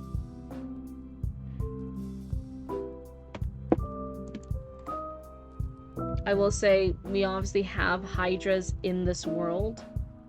Because when she pulls up as a Hydra, they say, oh, a Hydra. Like, everyone recognizes that's a Hydra. And then her name is Hydra. I'm like, is that a little too on the nose? For her to do it? Can she shapeshift into other things? I just want to make sure. Getting annoyed, but I'm thankful it's still... I don't want you to be annoyed, because that's not productive. That doesn't help you too much. I don't want you to be annoyed by me pointing stuff out, because that's a negative headspace, and it's never fun to be in a negative headspace about our creative stuff that we're trying to do. But I do want you to think, like, okay, if this is my intent, if this is what I want to do, what is working towards that goal, and what isn't working towards that goal. Note with my edits. Okay. Yeah, but even that, I don't want you to be annoyed about it. Like think, okay, what's landing, what's not landing, what's helping me reach this goal for this piece, what's holding it back. You know, it can be okay to take a step back, be a little bit more emotionally distant from it. Like I said, I did my best edits for that ballerina stuff years later, when I wasn't so emotionally close to it. And it was easier to do those edits and look back and factually just analyze my piece, because I wasn't all up, it wasn't in my emotions, I wasn't caught up in too many feelings about it. Sometimes one of the greatest pieces for editing advice is to take a step away from the piece for a while, and then when you're ready, now you have that emotional distance. Now you can look at things a bit more clearly and factually and see what work needs to be done. But I am looking at her and I am reasoning, like, she is a Hydra, she's a shapeshifter into a Hydra, but her name is also Hydra, and I'm wondering if that's a little too on the nose. I don't know if this is going to be a reoccurring character or not, or this is just a side character, or what the big bit that's going to pay off in some other way for her later. But yeah, I see what you mean. And Hydra's name came from the constellation, and her Hydra form was made from her name. Okay, this was made well before I made Hydras officially as creatures in the world. But now you have made, even before, like in the work itself, we obviously have Hydras, because there's a multi-snake-headed monster. There's a bit here where there's a multi-snake-headed monster, and they say, oh, it's a Hydra, before we get her name, where she says, oh, I am Hydra. So that's, I'm like, oh, it's even before here. Like, we obviously have the lore building here. There are Hydras in this universe, and they're so dangerous, no one would tame one. And then her name is Hydra, so that's, I'm like, wait a second. Would somebody... we do have... people can be named after things. You know, how many people do we know who are named Sky? How many people do you know who are named River? How many people who are named after real life things? It's not unusual to have that. Even in fantasy, we can be a little on the nose with stuff. Like someone whose name might mean king, and then guess what? They are secretly the king. They're the long lost king, the long lost prince, and now they're gonna become king and reclaim the. We can be a little on the nose for it, but if this is a side character, if it's a one-off, and then this is like a little too on the nose, I'm wondering if it's a bit leaning too hard into it. And that's to say, like a character named Pegasus. Pegasus is a name. It's a very uncommon name, but it is a name. We even have it fucking in Yu-Gi-Oh. Yu-Gi-Oh. There's one of the main first bad guys we see in the kids' TV show. What's his name? He's Pegasus. So that one already is a name. It's a very uncommon name, but it is a name, so it kind of worked for the fantasy. That's what I'm saying. Like, you can have it, but does it serve its purpose? Is it fitting in the vibe, or is it like a little too on the nose? Pegasus, the big stinky cheater. Somebody still has Yu-Gi-Oh feelings. Low key. Was anyone else as a kid super obsessed with the Yu-Gi-Oh Season 0 stuff? Fucking loved that stuff. I was like, oh, if all of Yu-Gi-Oh was like this, I'd be fucking like glued to the screen. Okay, she is planning to play a bigger part. Okay. Funny enough, I knew a girl named Summer and her older sister was named June. Oh no. I knew someone for a little bit. They were a friend of a friend. And they were a stripper. And one of their stripper names was Winter something. I forget what the other part, but it was first to last name for their stripper name was Winter something. And then her parents had found out she was a stripper, and they told her, like, no, you cannot do this. They got all on her and stuff. And then they made her quit, and they told her, like, you're not doing the stripping stuff anymore, right? You're not being Winter so-and-so, right? And she was like, yeah, like, no, I'm not Winter anymore. It's all fine stuff. She had just started up at another club, and she was just stripping under a different name. She's like, oh yeah, I'm Summer whatever now. I'm Summer Eve, whatever it was. So instead of Winter, she was now Summer. So she was just telling her parents, like, oh yeah, I'm not Winter anymore. It's fine. I'm not at that club anymore. And it was just skirting around the truth. She was at a different club, and she was going by Summer. It was so... I was like, girl, whatever.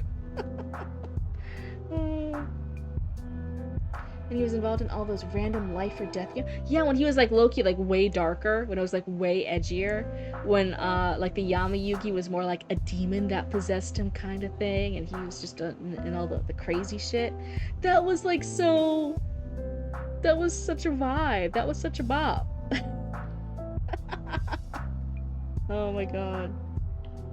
Funny thing, the original Yu-Gi-Oh manga, he just played different games. It was different. They were like death games, or like you'd kind of be stuck in purgatory or hell for like a little bit. It was wild. He was hardcore. And then instead, then they switched over, and then it's just like the card game, and it's much happier. And Yami Yugi is more like the pharaoh guy. He does not feel as evil. He's like more badass and cool. And all like the girls who watched it had a crush on Yami Yugi version of Yugi. But no, like in the original, like the Yami Yugi is that he's like more demonic. And I think he stays short. He just looks fucking evil and wild and crazy. He does all those like crazy death games. There was one with the fucking scorpions. Put your hand on the shoe and there's a scorpion in it. It was crazy. And I'm like, man, there's a lot more like gay people in it. Yami was a crash out? What does that mean? If a girl named Summer marries a guy with the last name Winter, she becomes Summer Winter. Ta-da! If Yu-Gi-Oh was Kaji? I don't know what that one is. Huh, is that like another spooky anime? But yeah, low key. I know Yu-Gi-Oh is already fucking wildly successful, and it doesn't need my critique or edit on that. But low-key, I'd be like, can we have the spin-off, like, actual spooky Yu-Gi-Oh! With all the death games in it? That kind of slapped. The kids love edgy, cool stuff. Kids low-key, if they feel like they're watching, like, dark, spooky shit, but it's still okay for kids, they love it. Oh, it's a gambling manga? And is that the really fucking crazy wild one? It looks kind of pervy. Am I thinking of the right one? Kakiguri? Yeah. It's like a pervy one. It's like pervy and extreme and like wild and crazy. Oh, it's a much more down to earth type one. Okay. Loser gets wound up with the mafia. Okay, it's not the Kakiguri one. That one is a pervy one, right? That one's kind of like wild and crazy. Okay. But yeah. Okay. I can feel my voice is failing me. I can feel the yawns coming in. But I did enjoy yapping with you guys. Thank you guys for letting me have a more yapping stream today. I promise future streams I'll be a little bit more focused. We're still gonna yap. We're still gonna get distracted, but it'll be a little bit better.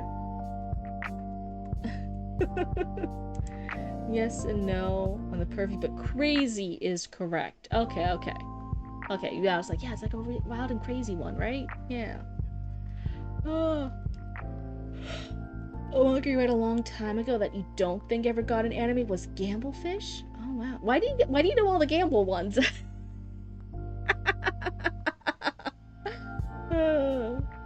Oh, thank you, Satara. What? Oh my god, do you guys know what's fucking crazy? Let me make sure I'm not fucking lying to you guys. Wait. You know what's getting a fucking anime adaptation soon? Let me make sure. I want to make sure that I'm...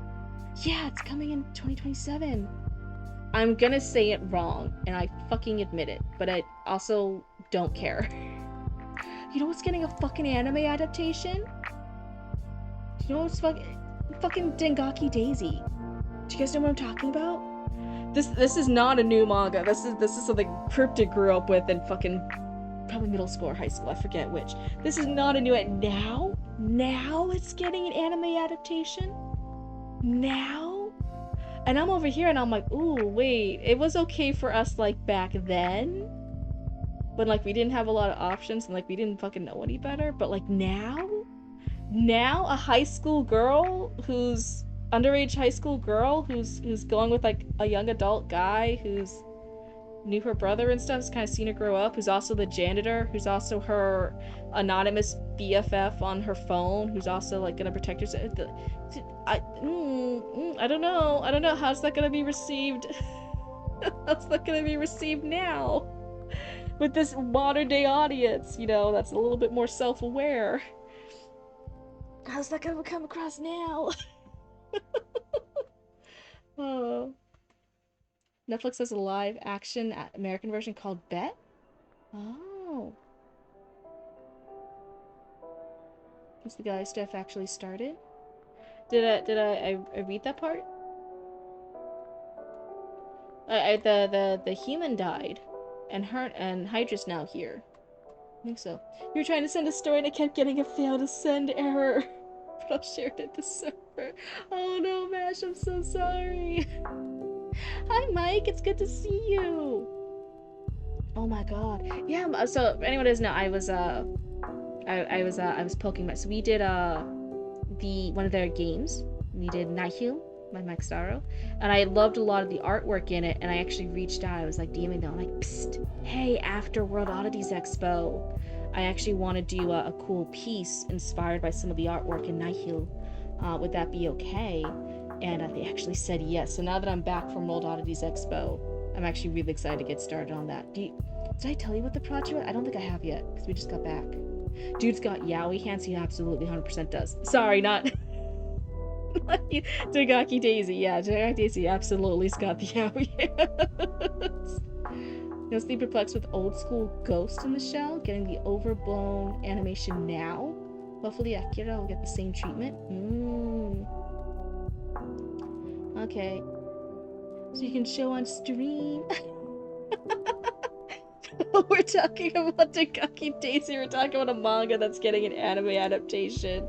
And he absolutely got the yaoi hands. I low-key fucking loved that manga as a kid, and now I'm looking back on it as an adult, as a 30-year-old, and I'm like, oh my god, wait, this is low-key problematic though. Why is it getting an anime adaptation now? I don't know if modern-day audiences are ready for this. want to read funny story, check the chatting channel in the server. Ooh. Okay. Hold on, I gotta pull it up. Gotta pull it up. Hold on. Let me do that. And then I can go over here to window.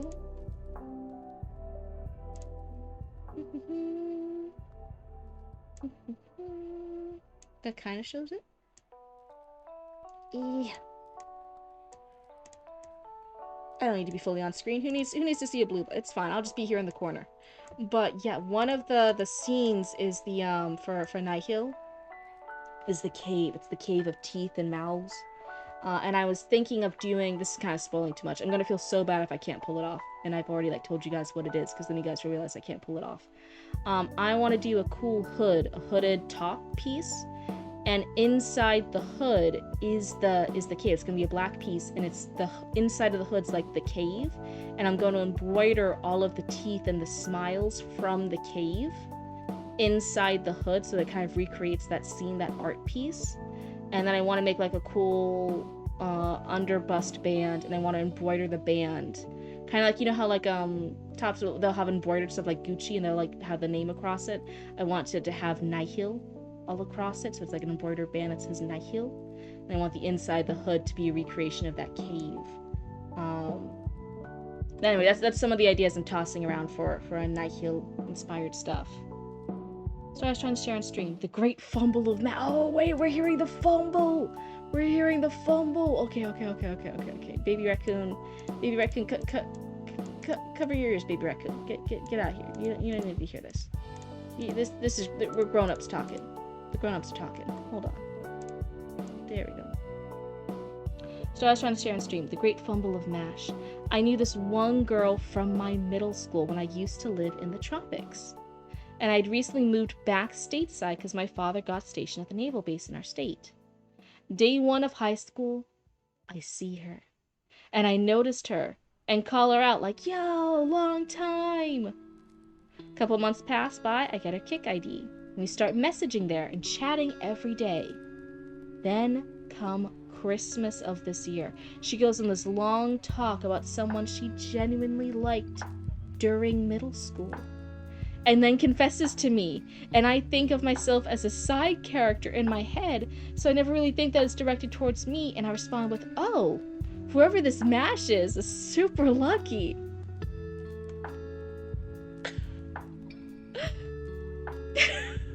For context, there were 5 other MASHes during our middle school, and I didn't really think much of it until I noticed I was blocked on everything.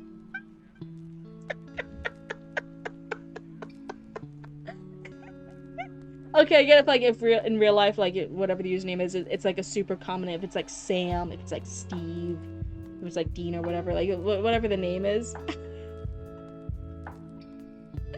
Oh my god. Low-key, that's wild. I'm so sorry, MASH. Why are you so good at fumbling things? Why are you so good at fumbling things? This is low-key so sad. There were so many girls trying desperately so hard to get your attention and you're fumbling it so bad. Oh my god. Let's see. Oh, what is this you said? I can send you the sketch you can show on stream? Oh, let's see. I gotta get ready again. Hold on, let me see if this is... Yeah, okay. This is the sketch Mike Stero just sent. Look at that! Look at that! That looks super neat. Yeah, I really like the artwork and the art style for it. And low-key, the music, I know I got the music, I couldn't have it played for the full VOD, I think it got flagged. But the music choices were, like, absolutely fucking great for it. There was, I'm probably gonna pronounce the name wrong, there was Makarov in Nihil. Had such spooky, uncanny music. 100%, it was so great. No, because it's again, you kind of, like, shutting it down. Like, somebody was hitting on you, and you, like, shut it down. Oh, let me hide the stuff again. Like, you shut it down, so it's like you were still in control. You were like, you didn't mean to, but you were still shutting it down. Meanwhile, me just made myself a fucking idiot.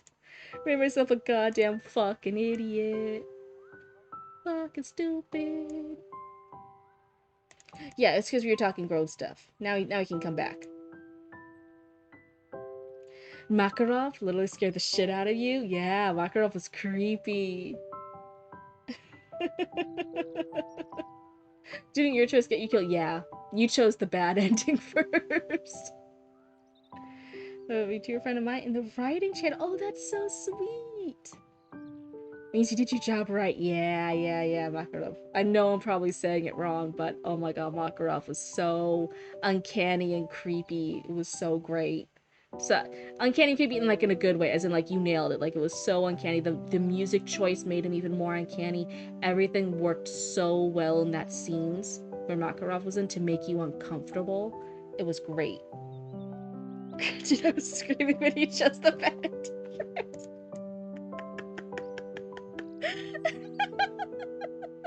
Blame Chatty Matty.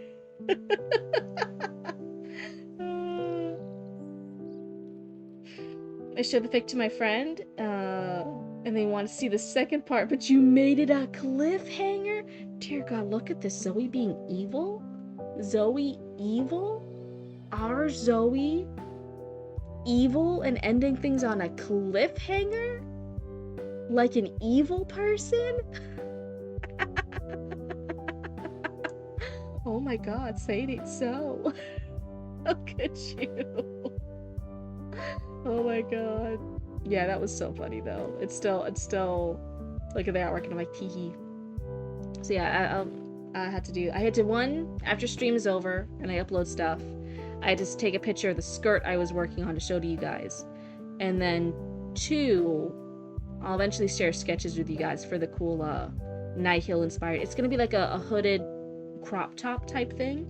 I have a lot of fun ideas. But now with some of the artwork that Mike Star was showing, I might do like a back patch.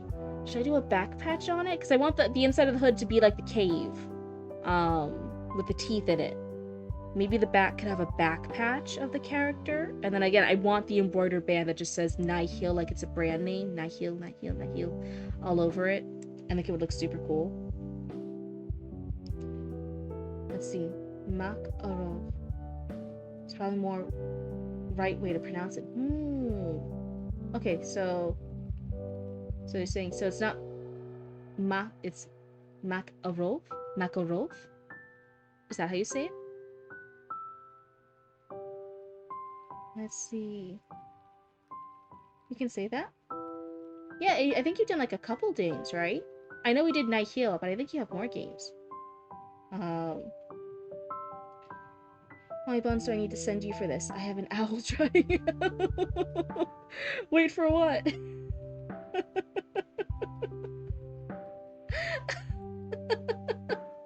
For the patch, we can yap a little bit. I know I forgot to take pictures at the con, but yeah, I was gonna trade some patches for a hoodie. Oh dear fucking god, I have no clue. I got nothing. Let's yap in DMs a bit. I got you. All of them. Oh my god. Teach me your ways, sensei. Right? I think it's people who have these kind of talents who make such cool little things. It's so neat. It's so great to have this idea and pursue it and learn enough to make it come to fruition.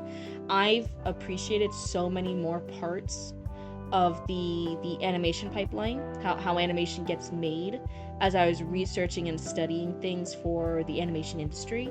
Everything from like things I hadn't really thought of before then, right, into doing the rough sketches, the thumbnail, the character art, the concept art, all the different stages that it goes through before everything gets finalized. Because I was looking into it for the Three Little Witches. Wanting Garot? For a 2D game idea I have. Ooh. Also, alright, Cryptid, how many fumbles do I need to make to get you to sign a camera of mine? Wait, to get me to sign a camera? I mean, I'll sign it no matter what. If I see you at a con, like, sure, absolutely, I'll just do an autograph and I'll just make fun of you. Oh my god. How about this? There's not a limit to how many fumbles you have to do. There's not like a set amount, but you gotta tell me some of the great fumbles while I sign shit. That's gonna be the deal. That's gonna be the deal. I had to hear about them. 2 years of scrapped ideas. I had a few scrapped universes. Oh wow. But I might come back to one. Based around Scandinavian mythology and Hyper Light Drifter as a reference point. Ooh. You always make people sign your cameras whenever I go to cons. That sounds like such a neat thing. I like that. One of the things for like the cash box, I always try to get stickers from every convention that I then place in the cash box. So it's not just like from friends and stuff. I know I either buy stickers or I earn stickers, or there's like free like promotional stickers. And now I can like literally look at stuff and be like, oh, I got this at HeroCon. I got this at Animart. I got this at World Autos Expo Jacksonville. I got this year at this event. I got this here. So I can actually kind of see all the different events we went to and all the different people that we either met or networked with or bought stuff from.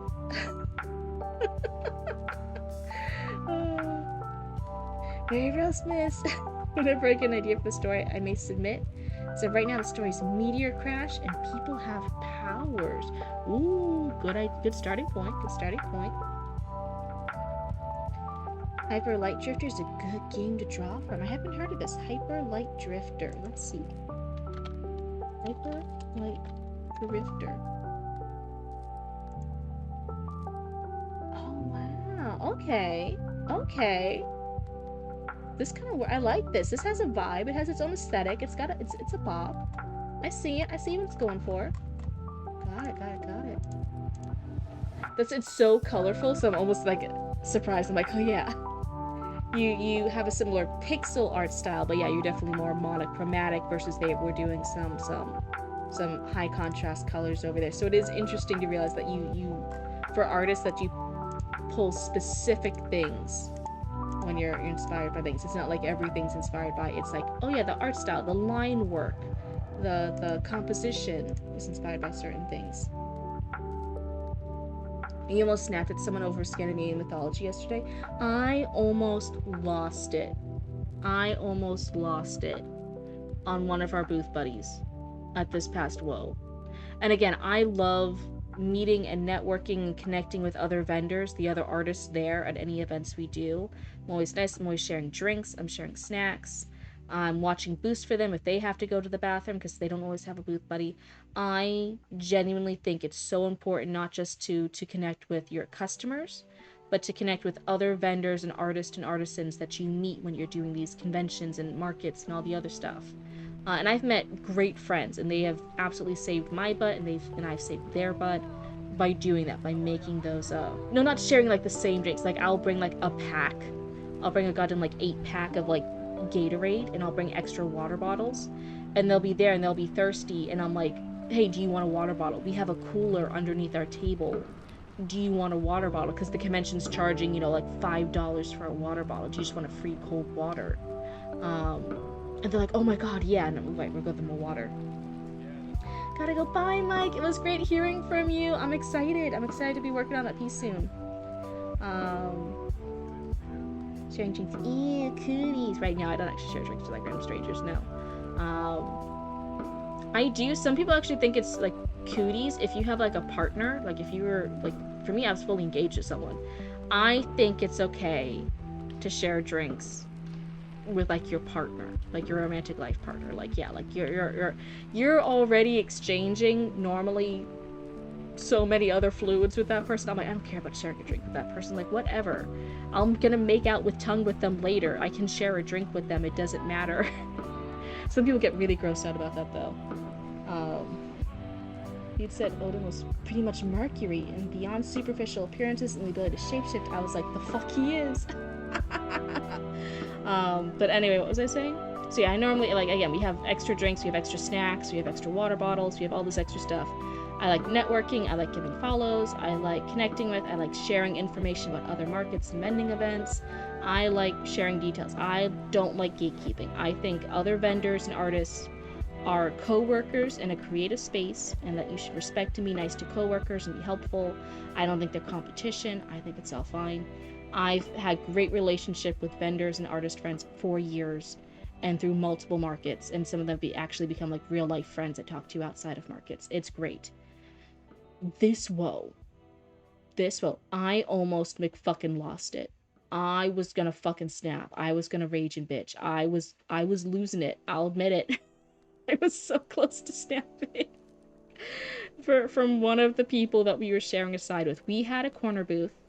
They had a corner booth. It was like a little 4 block, so it's like one booth, one booth, one booth, one booth. It's like a little 4 block.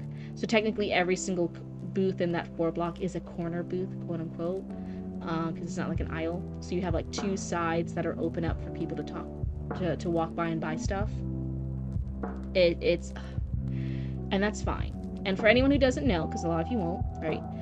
When you vend and stuff, you normally come in early. Sometimes it's the day before, or sometimes it's just a couple of hours before the event starts to set up your booth, to get things ready, to get things all nice and ready for the market before people come in for the event.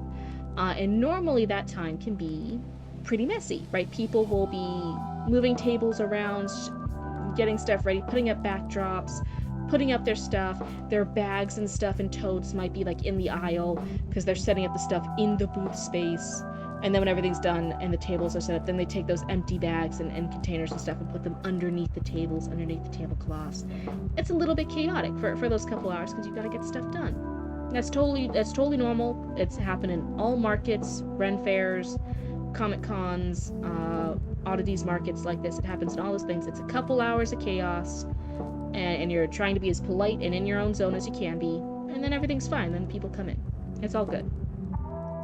And so again, I'm this corner spot, and that's the person next to us, right? And they have their corner spot. So we're sharing one wall. We're sharing one wall with each other. We've got one shared wall. We have 2 open walls for customers, and then there's a backdrop wall that we can't move. Right? Woe has set that up. Oh my fucking god. We're setting up the patch wall. I'm setting up my patch wall so it's that shared space wall. And I kind of look at it. I'm setting it all up. I'm putting on the feet. I'm making it all safe and dandy. And we're coming in the next day. We still have a few hours before the market starts. And I'm making sure stuff is up. I'm putting up the patches on the patch wall. And then this person comes up, the booth buddy, they're coming by.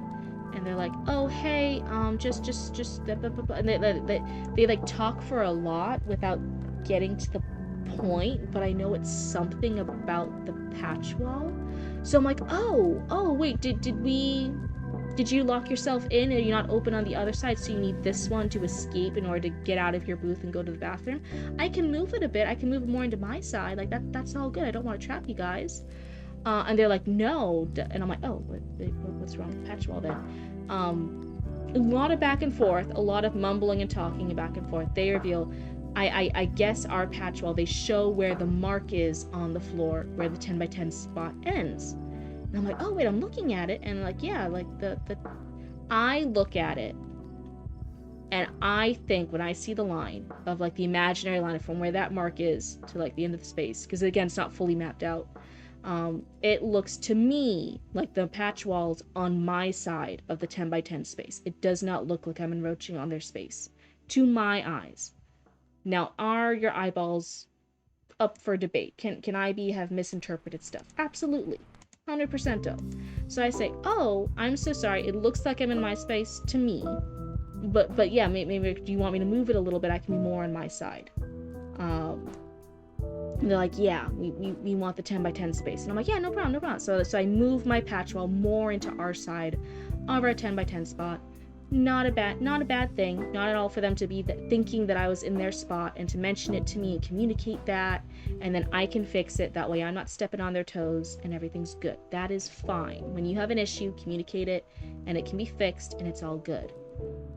What happened then? Again, still a few hours. We're still setting up. Our stuff is still everywhere. We're figuring things out. This motherfucking asshole comes over and says, yeah, like, this is our 10 by 10 spot. And I'm like, yeah, okay, no problem. Move the patch wall. Fucking in front of me says, oh, do you need help figuring out what your 10 by 10 lot is? And I'm like, oh, no, like, I moved the patch wall for you. Isn't this good? Are we good now? They're like, no, but do you need help knowing what 10 by 10 is? Because we know what 10 by 10 is. Do you need help knowing what 10 by 10 is? And I'm like, what? Fucking pulls out a tape measurer in front of my face. Fucking starts opening up. It's like, I can measure the 10 by 10 spot for you if it's hard for you. Fucking, excuse me, what? Excuse me, what? What? What? I'm sorry, what? Comes over, not to the shared side wall we have anymore, fully into our booth space where we're still setting up. You only have a few hours until WoW starts. That's it. We're setting things up. Comes over into our space, starts making me hold this tape measure, is measuring all the sides of our stuff, and is like, yeah, see, here's the 10 by 10, and like your table right now is like outside the 10 by 10 over here on your side of your stuff. And I'm like, yeah, we're still setting it up. We're getting rid of this table. We're moving stuff around. We're setting up the displays. We're putting stuff up. Like, yeah, nothing's in the layout yet because we're still setting up. Everyone else around us, by the way, they're also outside of stuff. They're setting things up. People are fully stacking boxes. They're putting up their backdrops. They're lining up their art pieces. They're like using drills and power tools and stuff to set up their display in the aisles. That way they can set it up in the aisle and they load up into theirs. It's normal. This isn't like me being an asshole and like my table sticking on everyone else's like prim and proper in their 10 by 10 lanes. It's the chaos of everyone building their shit a few hours till WoW opens. And I've used that tape measure to hit their head, to be honest. That's just me. So I'm like, okay, maybe I'm keeping it cool, I'm keeping it calm. I'm already like bleeding and dying, and I'm low-key kind of pissed off because it felt passive aggressive. It felt catty and passive aggressive. But I was also like, you know what? Sometimes I might come across catty and passive aggressive when I don't mean to. Maybe this is their way of trying to be helpful, and it's accidentally coming across this way. So benefit of the doubt, let me hold my tongue, let me hold my manners, because I don't want to be rude to somebody who's about to be my booth buddy for a few days, when they might not be trying to start shit, but this could just be accidental. So I was like, oh, okay, thanks so much. Yeah, we're still setting up, we're still moving around, getting things organized, da da da da. And then they're like closing up the tape measure and stuff. And then they fucking go like, oh yeah, like, like the WoW people will come by and be really, really strict about the setup. We don't think they'll approve your setup. I've done WoW multiple cities, multiple states, and for multiple years. And I'm like, no, like they love this setup. We're great with the WoW people. Like it's fine. Like this has all been great. And they're like, oh, well, we came up here from up north. Maybe it's different down here in the south for you. What? And it was said so derogatory. Like, maybe it's different down here for you guys in the South. I guess we don't know how the South does it. What? If I could set an alligator on your face right now? What do you mean? Maybe the South does it different down here. I don't know. Like, no, I just told you I've worked with WoW for multiple years in multiple states. Our booth setup is fine. We're great with the WoW coordinators. Like, they love having us there. We love being part of WoW. What was with the catty attitude? Okay, weird. Maybe I'm in my head because I'm on my cycle and I'm just rage prone. I'm gonna watch my manners and I'll be like, hell yeah, maybe it's a little different. I don't know. Whatever. Whatever. Okay, so I'm still not fully losing it yet. I'm still okay. I'm watching my mouth. I'm watching my tone. I'm watching my attitude. I'm being a good cryptid. I'm being a good Florida woman. I haven't had a crash out yet. But we go back to the stuff. We shake it off. We finish setting up because you only have a few hours left. Set up the booth. We go over there. I now realize, because remember I said I moved the patch wall. That was our dividing line, right? We're down here. They're sharing one wall with us, which was the patch wall side. And then we each are corner booth. We each get 2 spots open to the crowd. When I moved the patch wall back, their tables are not touching our patch wall. There's this space. It's a little over, it's like 1.5 feet over the space between my patch wall, the back of my patch wall, and their next table. And they have like a corner set up over here. It's like this really weird, awkward space. But I'm like, okay, maybe it's for us to like get in and out of the bathroom. No, they set up around that table edge facing my back patch wall. Part of their display, part of their checkout. Yeah, I'm a Central Florida cryptid. This was also in Florida. This was in Jacksonville this weekend. To sell like fucking pins or something. They set up their own display. And then they, for the entire event, for the multiple days, have people coming around to this third side, to the back of my booth, to bend down, look at their stuff. When people are bending down, looking, they're squeezing in, they're bending their butts over, they're almost knocking over our patch wall. Like, No, when you get a corner booth, you get those two sides. You don't get to bring customers in to a third side behind my stuff and almost keep knocking down my stuff. Like what? And then every time we had to use it to sneak out because we were gonna walk in front of our patch wall, but now we had to walk behind the patch wall into this shared space that we've created between our two sides in this shared space wall. They glared at me so bad. They would give me like catty, like mean bitch glare face, and I'm like, what? You guys are walking in and out of this section too. You guys are inviting customers in behind my shit. And it's in my section. I've moved the patch wall. I'm giving them some part of my as my 10 by 10 space to do this, for them to bring customers into a third side that is behind my patch wall, behind my cash box, behind all my setup, for the customers to do that. Like, what? No, why? If you want a full space area, you need to pay for that. This was a corner booth. Your corner's on the other side. Use those two sides. I don't know why you're coming into my side of the booth here and almost knocking down my shit and giving me passive aggressive glares every time I use this little entrance we've made for you. And now I'm using it too to step out and go to the bathroom and like go like bleed and lose all my blood. Like, and then I'm like, okay, maybe in their heads I'm the bad guy. Maybe in their heads I'm that bad guy. Maybe I'm breaking some rule to them of etiquette, and they're breaking rules of etiquette to me, and we're just stepping on each other's toes, and that happens sometimes. People don't connect, whatever, and we're just not each other's people. That's not evil. That's not bad. And then I had to make myself bigger. Hold on. And then, you know what these fucking bitches did for multiple days? What was a whole weekend event.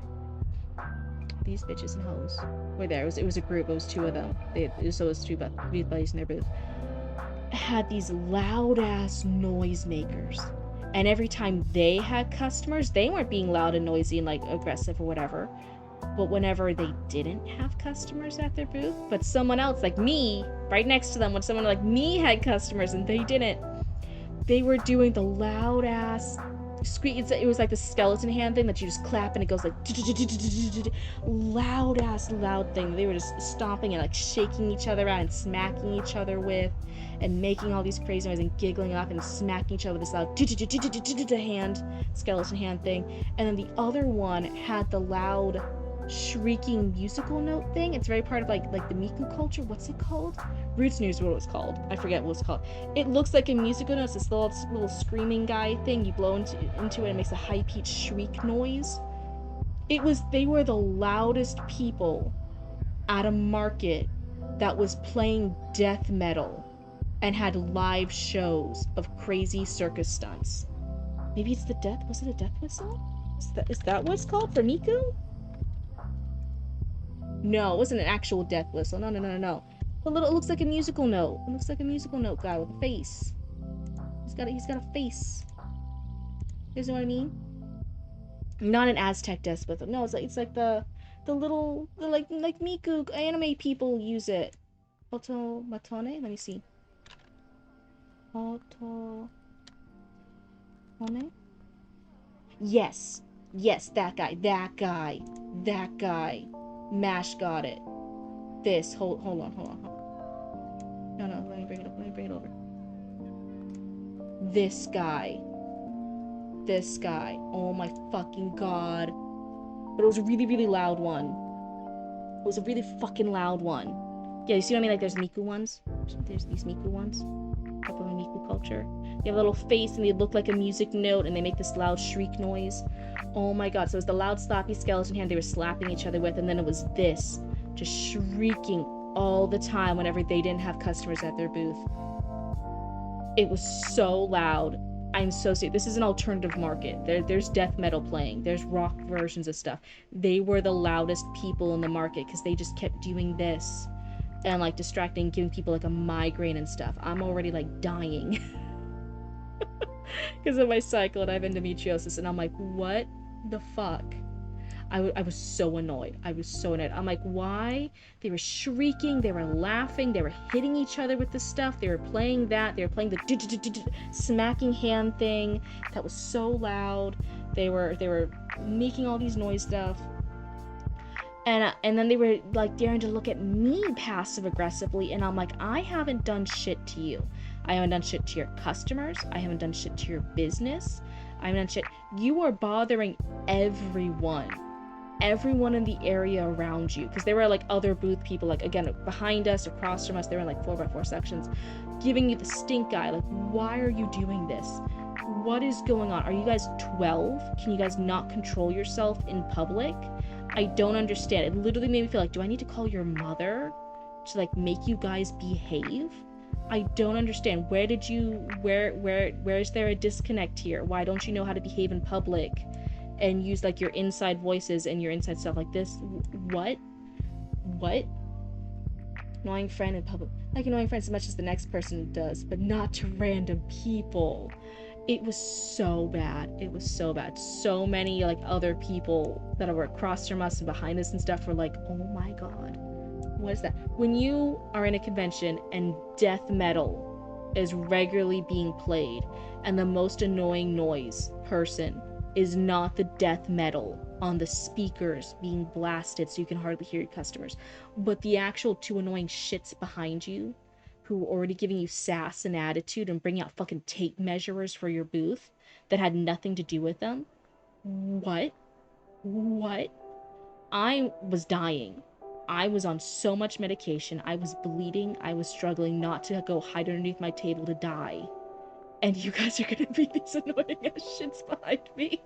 And then give me stink glares every time I had to sneak out through this third wall of like customer people you're trying to create behind my booth using my 10 by 10 space that I paid for. Like, what? And I was like, okay, maybe I'm just aggro because I'm on my cycle. That's valid. And I can be an adult and I cannot crash out and I can hold my opinions and I can hold my tongue and I can just complain about it and it's fine. And maybe this is not an issue. Maybe it's just an issue in my head that I'm imagining and it's really not that bad.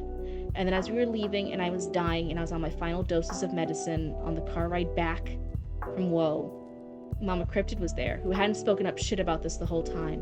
And she was like, wow, those two people behind us were like so fucking annoying and rude. And I was like, So they were fucking annoying and rude. Mom Cryptid's like, yeah, you should have said something to them. And I'm like,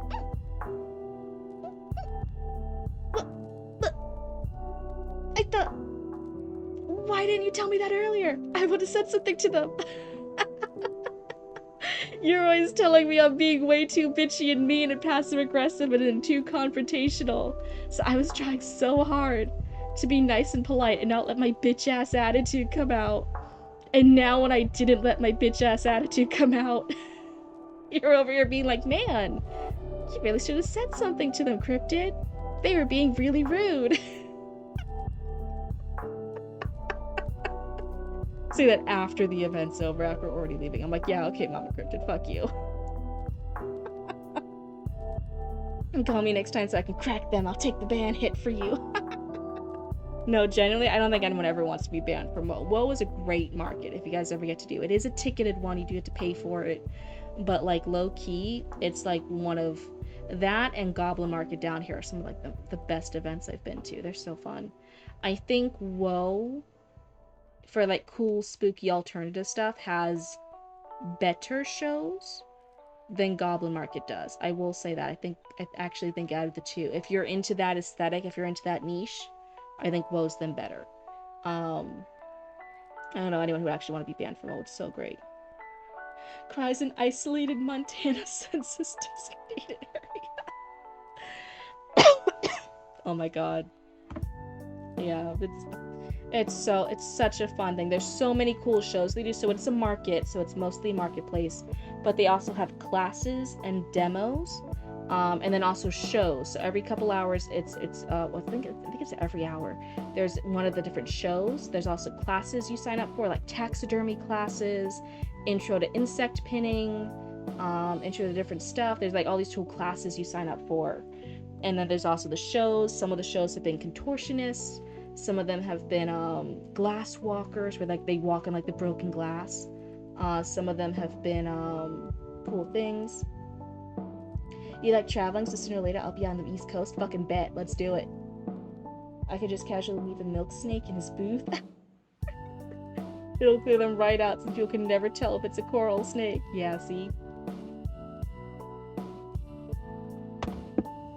See, thank you guys for letting me rant about that. I was so bothered. Yeah, don't be...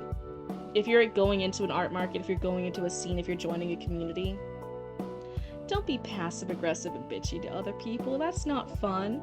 Like I said, I genuinely have made great connections, and I've booth shared, and I've shared info about markets and how well or not well they've done.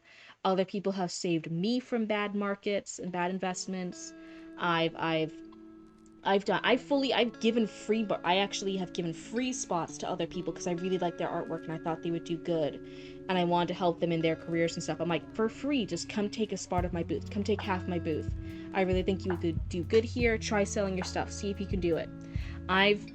I love supporting and being supported by great art and vendor communities. It's fantastic. I love it. I'm always down to do it. I've become a better vendor and a better person from doing it and forming that network.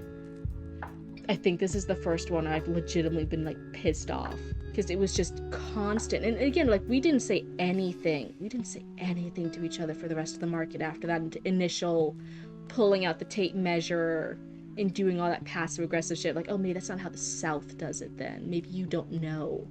Like what? But they were giving me passive aggressive glares the whole time. Every time I moved, every time I went around to change my display, I was staying on my side. I wasn't going into their shit. I wasn't doing shit to them. Every time I caught them looking at me, they were giving me the death glare, and I'm like, why? You're bothering me and my customers with your loud noises all the time. I haven't done shit to your customers. Your customers haven't heard a peep out of me. Your customers haven't seen me. I haven't done shit. Yeah, fuck them bitches and hoes. That would have been a huge crack them props to you for not saying anything. It was easier because I was dying. Maybe if I wasn't dying as much, I would have. I'll admit that. Maybe maybe my manners came from me almost dying. maybe the only Florida woman who holds herself in check is a Florida woman who's on the verge of death. Jealousy? I don't know. They seemed like they were doing good. Low key. I don't think they were doing bad. It was a slow market. That's what I'm saying. Like, oh, I might not do the Jacksonville one in the future. It was kind of slow compared to other willows we've done. But I feel like they were doing good. I feel like they were having like the same amount of traffic as us. Like, it felt pretty okay. They were selling teas. Except for, again, that shared section that they forced between our two booths, which should have just been our shared wall, but they've made it like another place for customers to come in and do sales and stuff and almost knock down my shit. Then they had what looked, I'm so fucking certain of this. I'll call them out, I don't care. I think they bought fucking variety packs of pins off Amazon because they only had one of each pin, and it was very generic ass pin. It was pride pins. It was some cool goth butterfly pins. And then it was like the cat with the knife in its mouth, little drawing thing. Those pins. And it was just this wall displays of those, but they only had one of each. And all the artwork was, I think it was just a variety pack they got off Amazon of pins. But the rest of their booth was teas, so that's why I'm like, it didn't even match with the tea aesthetic. But yeah, they made teas. And that's what they were selling. And then they just had this random thing where they had to make people come in behind my booth, almost knocking down my shit on our shared wall where there shouldn't be any people in anyway. And they were selling those one-off pins. And I'm like, you're over here getting all fussy about having people come in for this third wall to buy pins that you didn't even fucking make. I'm like 99% sure it's just a variety pack they bought off Amazon. Like, is it really that do or die? Could you not have put it anywhere else? It couldn't have fit anywhere else in your giant-ass 10x10 corner booth. Like, what? It's just being resold pins from Amazon. Why do you care? Why do you care? A lot of people liked their teas. They were doing well. I could hear them. They were talking with customers. They were making sales. They were making sometimes multiple sales. People were buying multiple different things. It had spooky packaging that worked for them. It was all like spooky goth themed type stuff. It was going well. Like, what? I didn't feel like there was a need for jealousy. Like we were good. We weren't selling anything similar. We're selling patches and embroidery and spooky t-shirts. None of our stuff overlapped. None of the stuff around us overlapped. Across from us was the jewelry seller, who was really cool. We've seen their setup before. On the other side was an artist selling art prints. There was no competition. There was no need for nothing. No need for no attitude. What was with the bad vibes? I don't get it. Anyway, that was my rant. That was my rant. If you're joining a new space, make friends there. Don't be a dick. That's the ending point.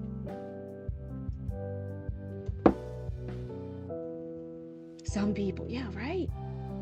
Some people like I say this as, and you guys know this. I've admitted before. I'm bitchy. I fully own up to it. I can be bitchy. I don't like it, but my one redeeming point is I'm bitchy when it's kind of deserved, right? Like, I'm not being bitchy and mean when someone's like genuinely being nice and caring. That's what a lot of people think, like, oh, Cryptid, you're never mean. And I'm like, yeah, because you've never been fucking mean to me. Why would I ever be mean to you when you've never been mean to me? Like, what? There's no need for meanness and like aggression and like all this kind of hate and stuff in like so many scenarios. You can just be chill and relaxed and everything's fine. Literally everything's fucking fine. And then like some people just come in for like nothing. I'm like, what are you doing? Why are you picking a fight here? What is happening? I don't get it. I really would be giving them too much credit. Right, I don't know, man. If I hadn't been dying, I probably would have said something. But yeah, I was just struggling not. Mama Cryptid had me on that timer. She's like, I've looked up how many pills I can give you without you overdosing in a 24-hour period. You're gonna take them exactly at this many time hours in order to keep you from being in this much pain so you can sell shit, because she did not want to be in charge of the food. Oh no. But I was losing it. It was rough. I'm low-key kind of scared for the next row. I had to think of for the next years. I'm like, can I keep doing markets for my health if I don't always know when I'm going to be in my cycle, when I'm going to be dying? Because like low-key, it's rough. It's rough when the times sync up. It's not fun. Okay. Otherwise, my voice is still going. And I think I've yapped a lot. And you guys have been very kind and generous listening to me yap a lot. And now, some of you guys have better stuff to do. Some of you guys have cool girlfriends now. Like, what? Huge congrats. Huge W. Huge win. I mean, there are cycle trackers. Mine's inconsistent. It doesn't work with the cycle trackers. Stress and stuff makes it shift around too much. It can be drawn all over the place. I fully skipped some months. I fully get dragged back or forward by weeks or by days due to stress levels. And no work. Oh. There's also some weird people who track VTuber cycles. Yeah, as I get bigger, that will probably happen. It'll probably, because I'm so open about it, because it's with my health. I had to stop streaming every time I'm on my cycle because it's just so bad. Because I have the endometriosis. So, oh, hi, what? Thank you. It's good to see you. I'll let you know when I'm about to start. You usually start around the time I have a breakdown. That's right. Oh no, hide and heart. Now they're gonna track yours too on the VTuber cycle tracking. What have you done? But genuinely, I don't give a shit. I'm like, okay, if that's whatever weird thing someone else wants to keep track of, whatever. Okay. Doesn't bother me none. Doesn't matter to me. That's why, like, even I don't know, there's other stuff too where I'm like, what? If that's how you want to waste your time, okay. Not them, it's not like I can have more kids. Auntie Cryptid. I'll keep track of it. Oh yeah? What am I tracking? You're so sweet and cute, baby raccoon. Hi Raymond, it's good to see you. But so sweet, baby raccoon. I love you. It's what was I saying? I got distracted. But it's a kind of like yeah, people track all sorts of weird things. Like, it doesn't matter. It doesn't actually impact your life. Oh hey, thanks for the hydrate. Here's your sippy.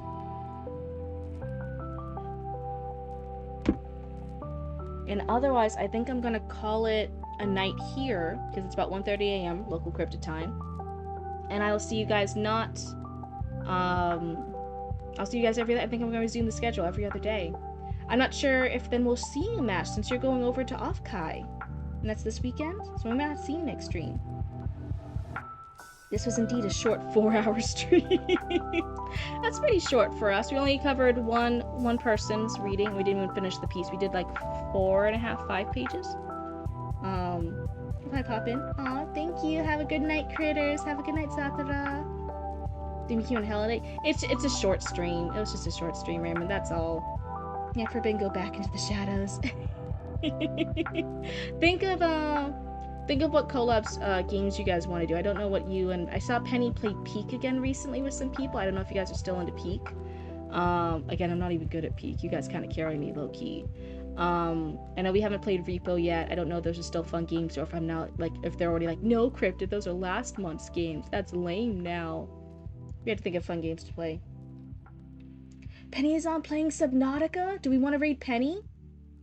Buckshot Roulette. Ooh. Saw some of my friends play Peak. Yeah.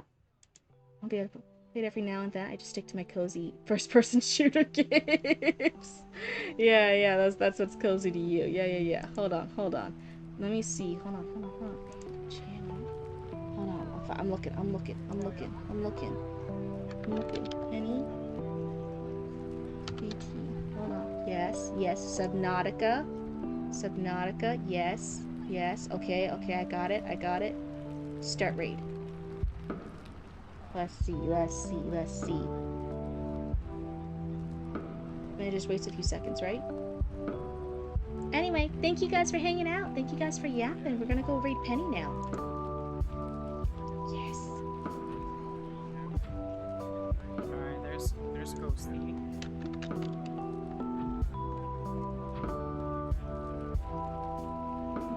Oh, welcome in, Cryptid. Thank you for the raid. How was your stream?